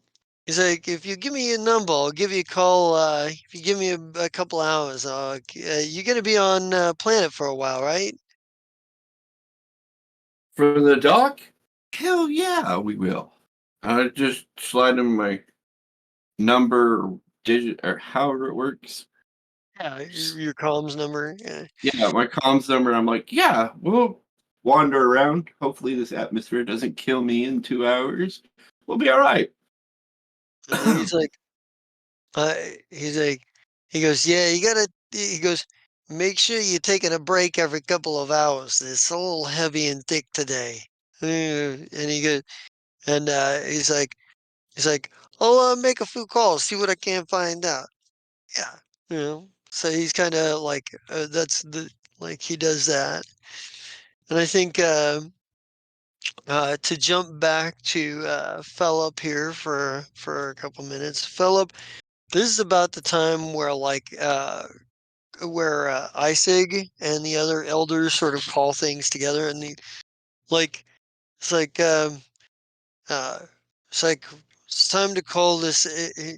I'll have your attention. It's time to call this council together. We've got a number of things to get through. First, the ceremonial process.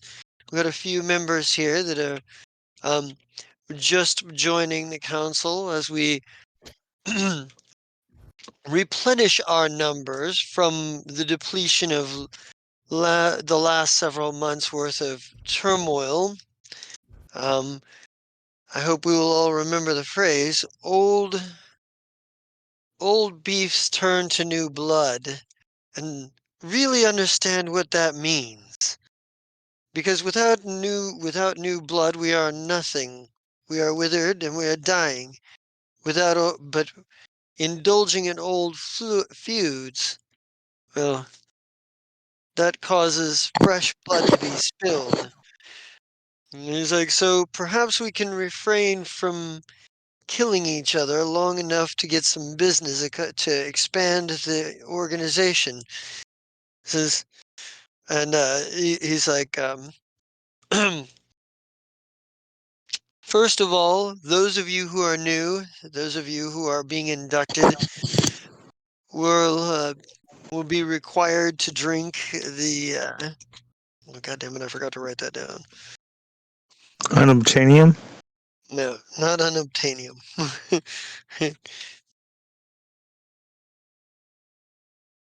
Let's see. It has the blood of Grey Wardens in it. Got it.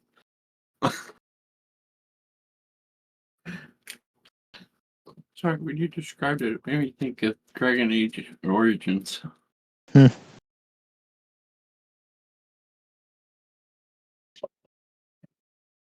Oh, yeah. You will be required to drink the. He says, first you will be required to present yourself to the council proper. After which you will drink the ceremonial ash leaf tea. We will have the ceremonial ash leaf tea, and and he says, and we'll move on. Then we'll move on to. So we'll move on to the next phase. He says, if I might, it's perhaps it's time to bring the atmosphere to the appropriate, and several functionaries you had barely noticed before, sort of like move towards different spots. And the lights dim down as several candles are lit. Um, creating like a warm glow. And there are several like incenses, sticks of incense that are lit in various places, strategically placed throughout the room. And Isaac is like, we join our new brothers and sisters to the cause of making profit, but not just profit, a brotherhood in profit, an organization that will span and the galaxies and rival any of the legends that might any of the legendary syndicates that have come before. The Golden League, the Aspis Consortium, their reach will be as nothing compared to ours. There is nothing that this council cannot accomplish with the right motivation, with the right unity. You never betray the organization. You never betray the organization's secrets. Upon penalty of death. This is, and there's there's a moment where like the Isig and the elders sort of like look over like yourself and others. Is like, now, who will be the first to present themselves to the council? He kind of looks around. I think, I sit up. yeah, I yeah, I mean, if think, I sit up, it looks like I'm standing, so. yeah, okay. He looks in your direction. Says, uh, and kind of looks at you like, are you going to fully stand up, or are you, Oh yeah, he knows how tall I am. yeah. So yeah, I'll stand up. It's like, it's like, state your name and your proposed area of province to the council, and give us a record and a listing of your accomplishments that name you worthy. Oof. Remind me to yell at him after this is over. I should have been better prepared. Well, he probably told you were going to have to do this. It's like Well, then we should have actually done it because, yeah, it's like I it. feel, yeah. But let's do this.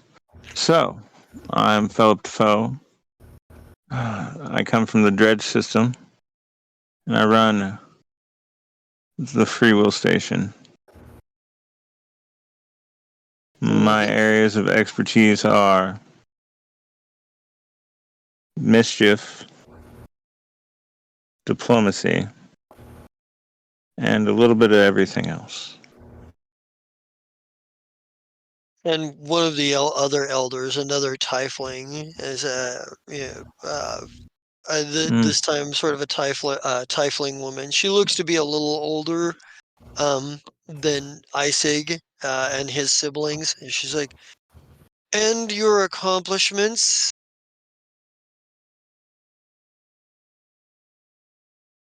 hang on.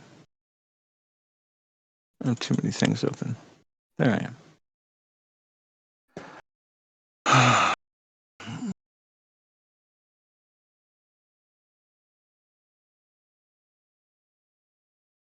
Survival, autonomy, nepotism,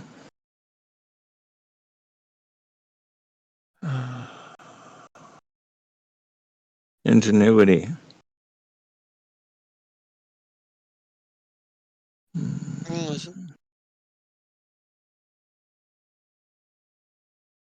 Nope, that's all I can think of at the moment. That's It's enough. like, and your sponsor? I can't remember Isaac's last name. He doesn't have one, or at least none that he's told anybody. Isaac Flint. No, Isaac. She looks to Isig and she's like, Isig, and she says,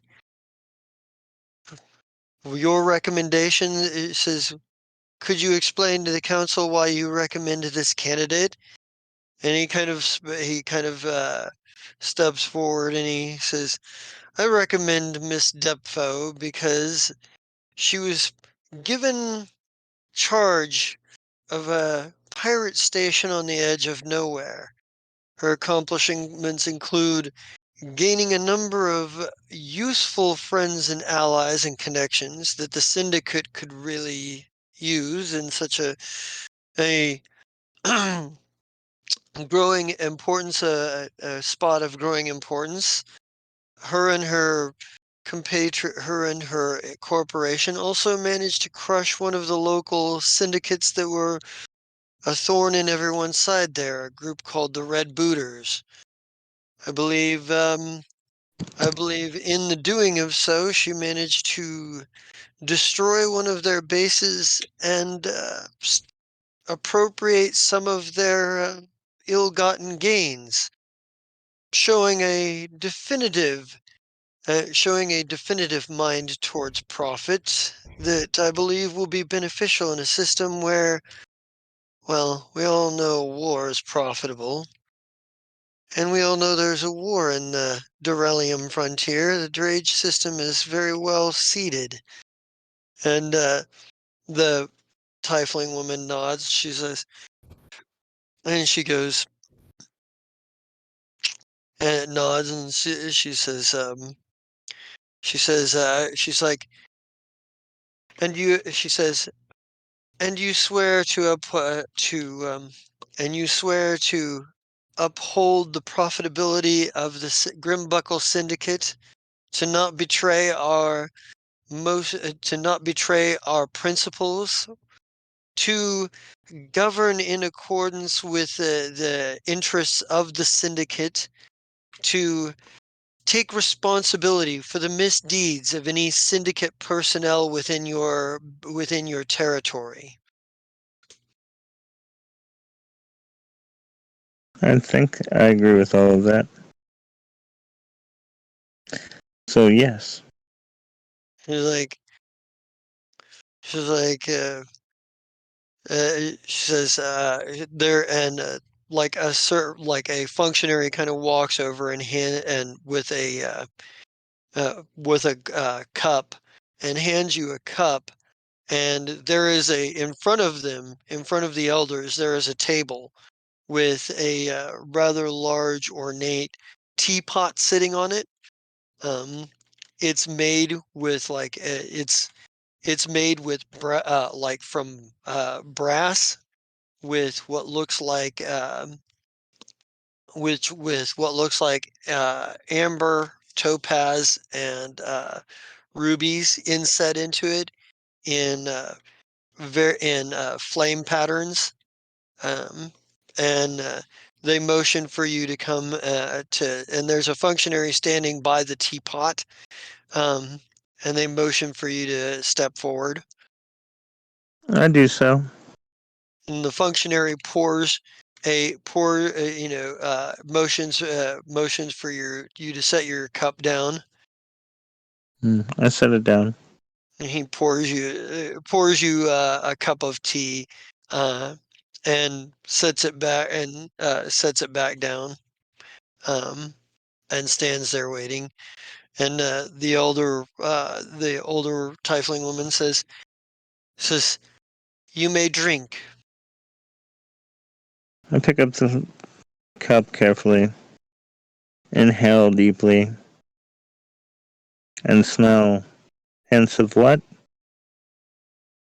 It's got a very bitter smell to you, but at the same time, there is something about it that reminds you of the day after, like the smell of a bonfire the day after it's the day after, basically.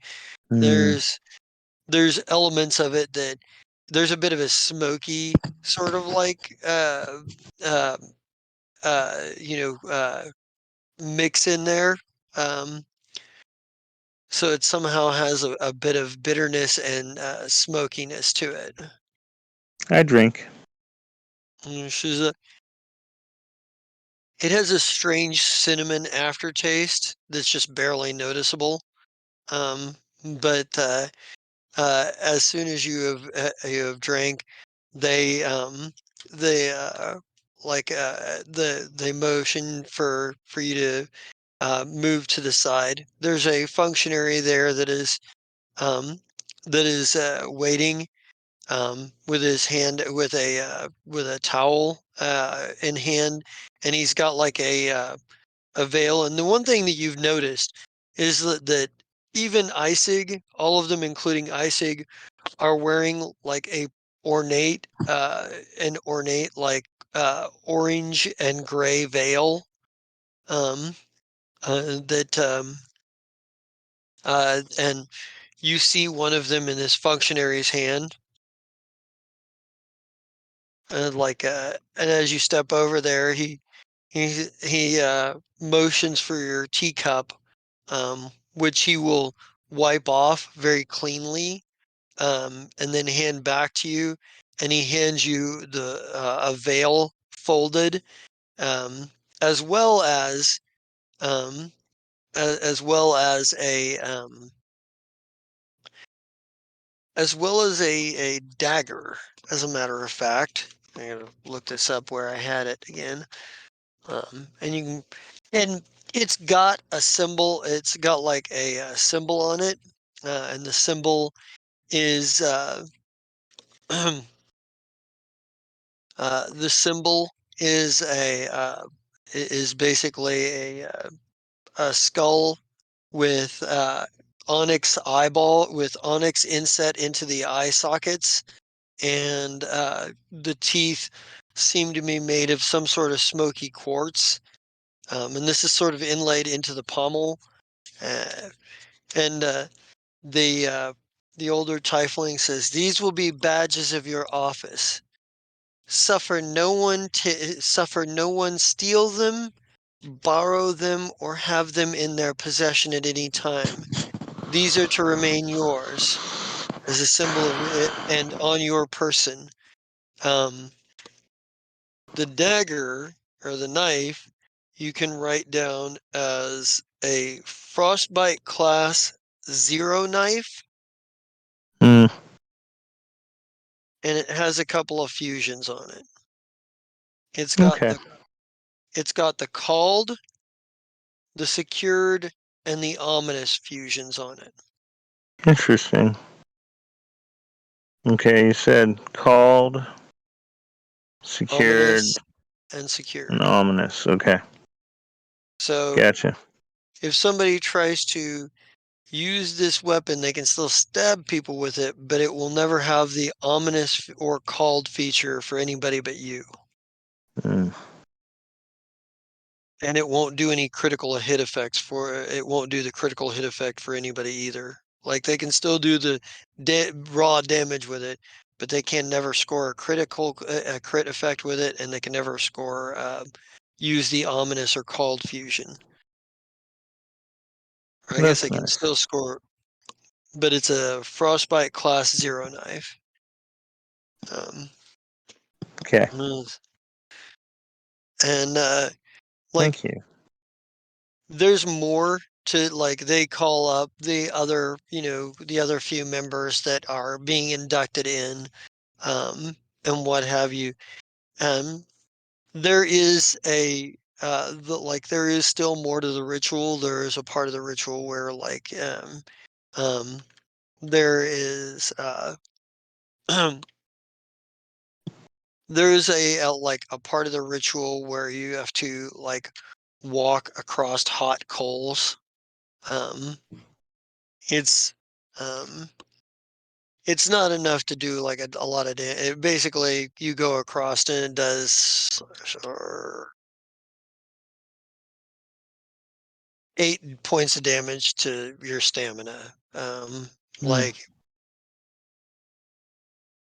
but there are a number of there are a number of other there are a number of like other like small details, but there's a lot of um, but it sort of reflects, most of the rituals reflect like um a sort of like idea of inclusion and exclusion, and this idea of only people who have gone through this specific thing can have like this be treated and treated relatively fairly.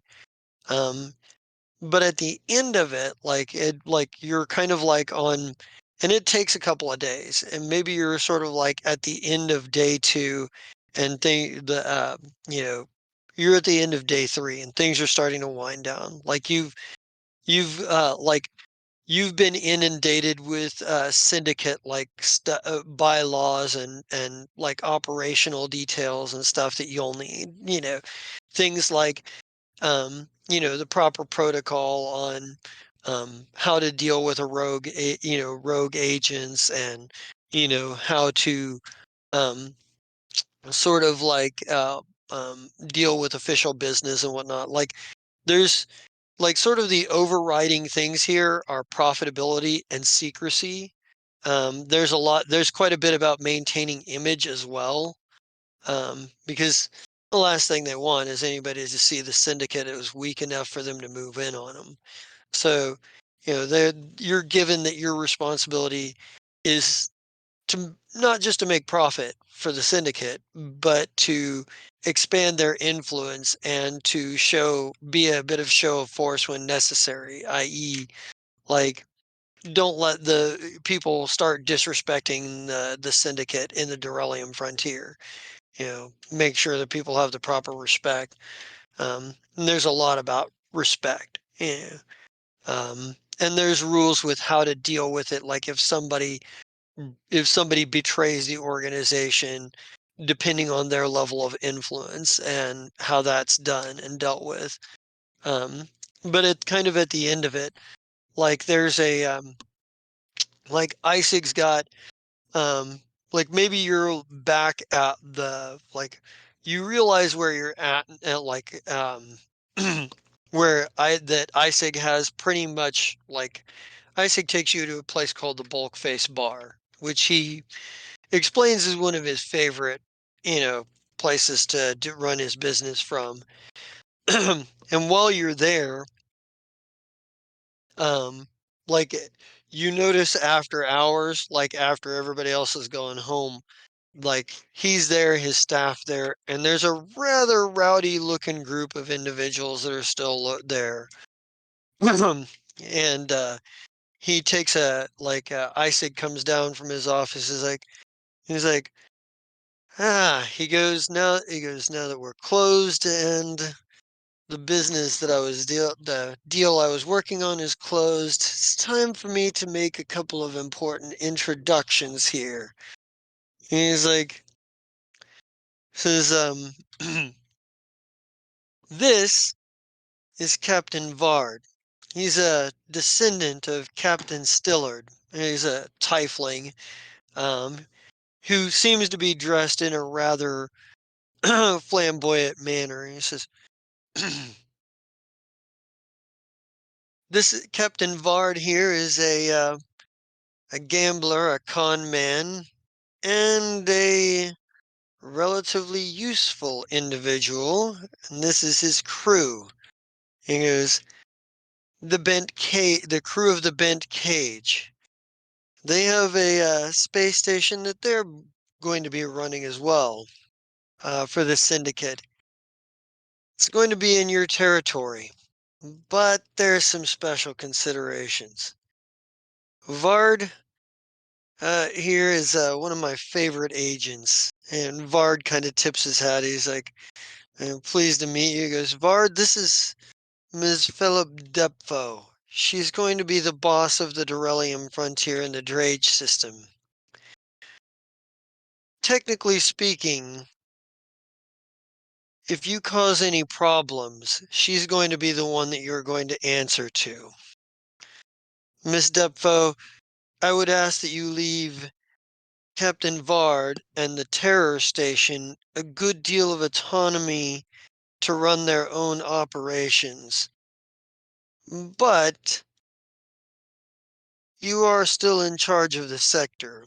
So if they do anything to embarrass the organization or betray the organization, it still follows under your purview of responsibilities. This is, um, when Vard kind of looks at you, goes, and he's like, yeah, he goes, ah, he goes, well, guess we'll try to keep the the dog off the lawn.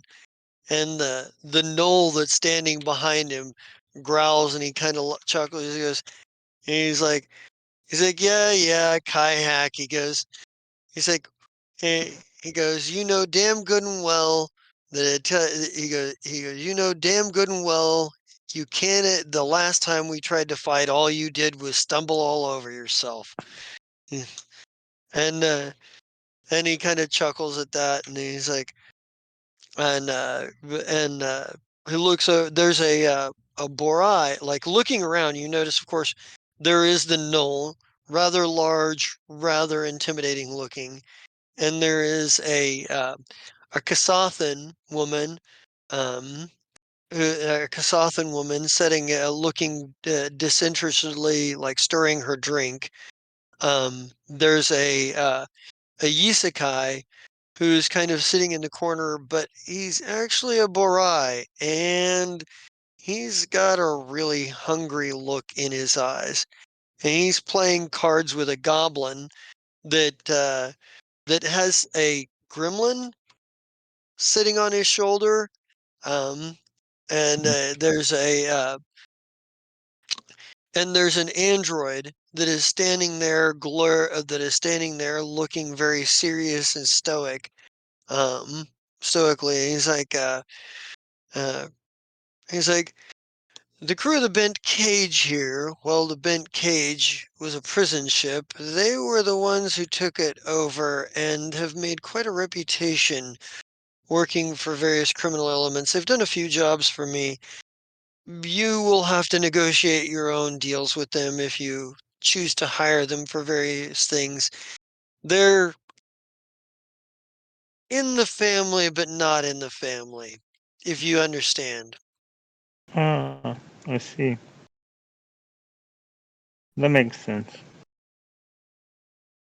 Vard's like, Vard's like, Vard's like, we like to think we've got reasonable rates, especially, but fair warning, we don't generally do quiet and clean particularly well.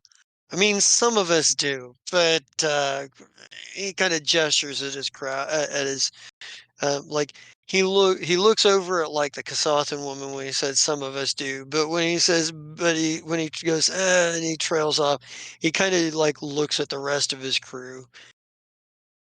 Mm. Uh, Right, ruffians. and he's like uh, he's like so uh we're gonna be we'll be a few systems away, but technically speaking, but we're still in the frontier. Because if there's anything that you need, well, let us know. We'll work out and negotiate a fair price. Hmm. I look forward to it.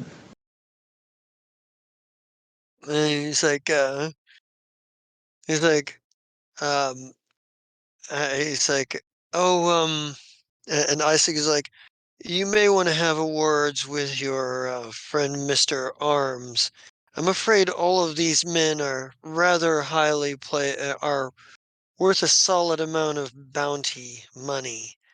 Um, we're hoping for no complications. All of these men appear to be better people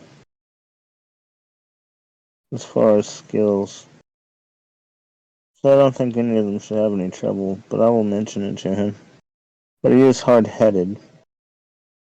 He goes, We may have to put him in the brig. yeah, he's like, uh, he's like, I'll see to it. yeah, he's like,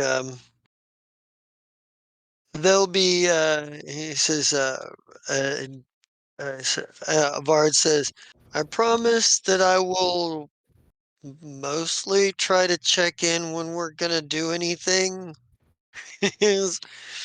And Isaac kind of glares at him and goes, "Okay, okay, we'll we'll check in." And then he goes, "But little wiggle room, you know." Mm-hmm. Would you like to make any sense motives here or culture check? See if you can what you can read or know about these guys. Let's see if I can find it.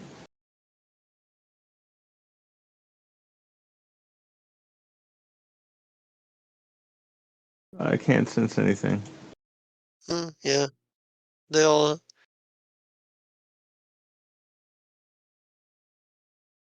That's a little better. That's a little bit worse. Well, they seem to be a group of rather rough individuals that and criminals and whatnot. Mm. Um, as far as your culture check goes, um, you've heard of some of these guys that you've heard of some of these guys before, to Mm. some extent. Like you heard about like the like a prison transport ship being taken over and the crew and the prisoners taking taking control of it and going pirate and going rogue.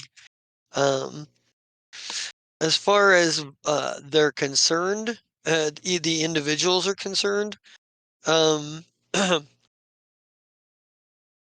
like Javi de Bereb, um, last you knew is a wanted for drug charges. Um, the the android, you can't make like you're not entirely like you don't. There's nothing you can really tell about him. Say there's nothing that you remember from the papers about him. The Yisekai Borai, that one, however, most people should know. He's called Ravenous. And Ravenous is, for lack of a better word, a cannibal. He's known for eating sentient species. Um, like he injured at least 3 officers when he was finally brought in.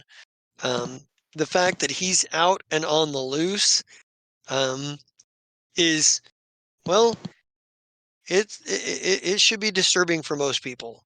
Um, and Knowles just have that kind of reputation anyway. I mean, they're violent. They don't really like, they don't really follow the orders of anybody that can't kick their ass. And many people figure that they're also cannibalistic. In some cases, they're right. You're not sure about this one necessarily. He certainly looks like he could be. Um, but he's like um, the goblin. You're not sure about. Like, I mean, he seems rather crazy. But the two that you have heard of for sure are Ravenous. Well, three are Ravenous, Javi de Bereb, and Captain Vard. Um, the others, you're not entirely certain about, but they certainly look like they're problematic individuals. Mhm.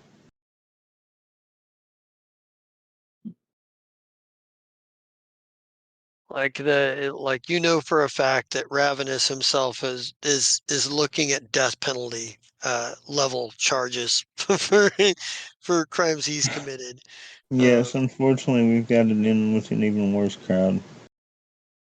so yeah, Karad should be happy though. yeah, yeah, something like that. Um, Okay, well, this seems like a great point to either go back to them or to do player's choice. let's jump back over to the others really fast. Of course. Because I want to make sure they have a chance to square up anything they want to do. You guys want to? Are you guys going to hang around on the planet and do stuff on Shim Shim? Um, or are you guys getting ready to board up or like unload the cargo that you've loaded or that you sold and then go back, or what's that look like? Okay, so we have a couple hours to see if that one dude notifies us about Unfortunate food, trinket. the unfortunate trinkets. So we'll go back to the ship or the shuttle and unload the cargo for the people so we can get what we want. And we'll spend those couple hours doing that. Okay. And if he doesn't get back to us in like 3 hours, then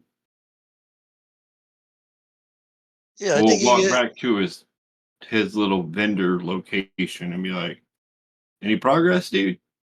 Trusty." I think he probably. I think he's probably found some. And I think for a case, let's see.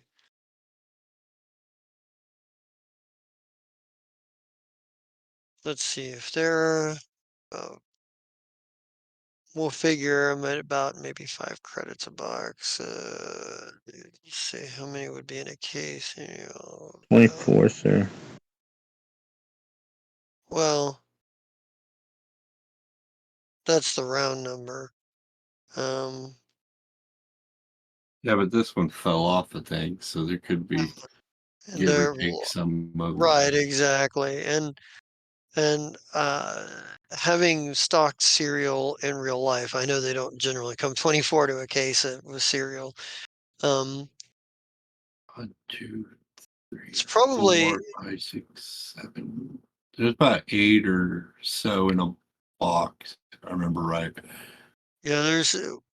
Yeah, I think there's about maybe 10 at Yeah. most. So I think probably about say 15. Mark it down by about 30%. Let's say 35 credits, probably. It's got more than one. I'll buy 2 of them. All right. Yeah. Yeah. So you've got 2 cases of fortunate trinkets for Dr. Oglehop, who now is really happy. He's like, all right. like, he's like, All man, right. we've been out for like a How many week. boxes was that again? 20 then? Uh, yeah, it's gonna be about 20 boxes. Yeah. All right. Okay, so I'm gonna look at the doctor for a second after we get him and be like, "All right, I realize you enjoy eating this. Please, please do not eat them in 3 days. Let them last at least a week." He's like, oh yeah, yeah, yeah. I mean, like, I'm pretty sure I can do that. He's like, uh, and he hands you like a bag of like uh yellow moss, and he's like, here. He goes like, he's like, if you, he's like, mix this into your drink the next time. Mix this into your tea the next time you have tea, man. It'll make it all better. Okay. Yeah. Yeah. So we do all that. We load the 2 crates onto the ship and fly back. All right. We'll see how many days it takes you. Mm,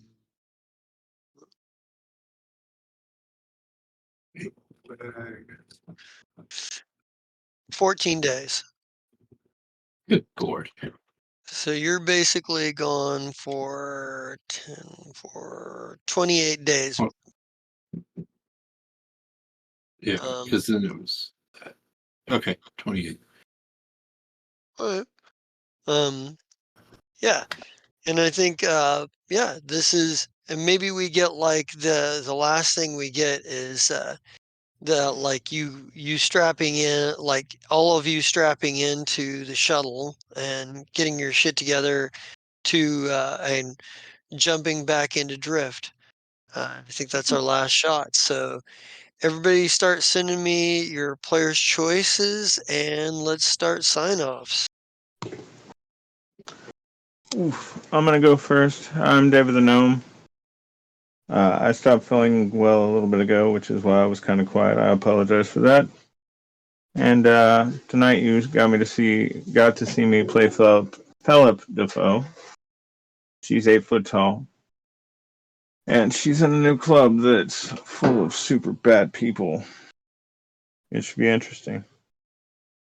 Um, Other than that, this is the only thing I'm playing right now. I really enjoy it.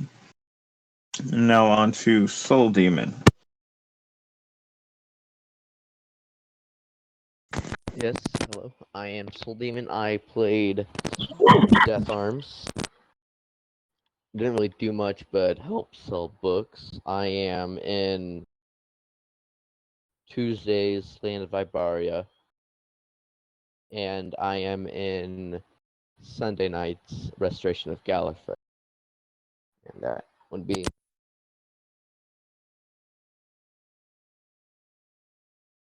Mhm.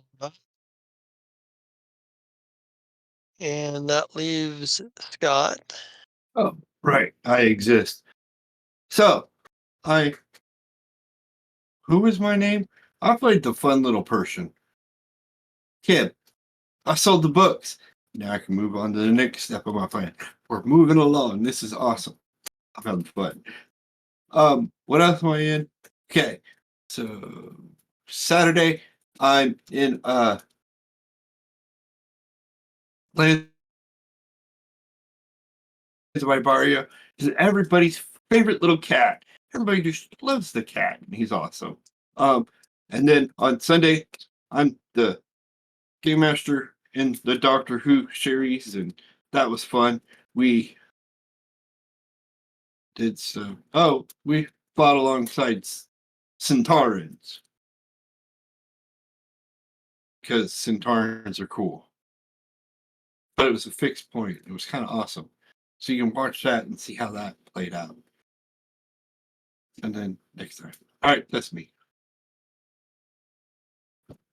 All right. I still need a vote from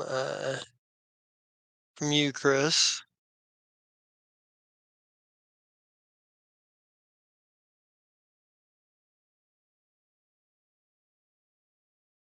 Are you there? God. I'm guessing not. Um, Yeah. oh, you must have. Yeah, okay. Probably right. Um, Anyways. uh, okay. Hey, what was your vote? Okay, awesome. All right. All right. So, the tonight's winner is going to be for player's choice is going to be Psychopathic Kib. Give yourself an extra 50 XP. Everybody else, damn it, I just had it and I lost it. Because there were skill challenges that were overcome today, so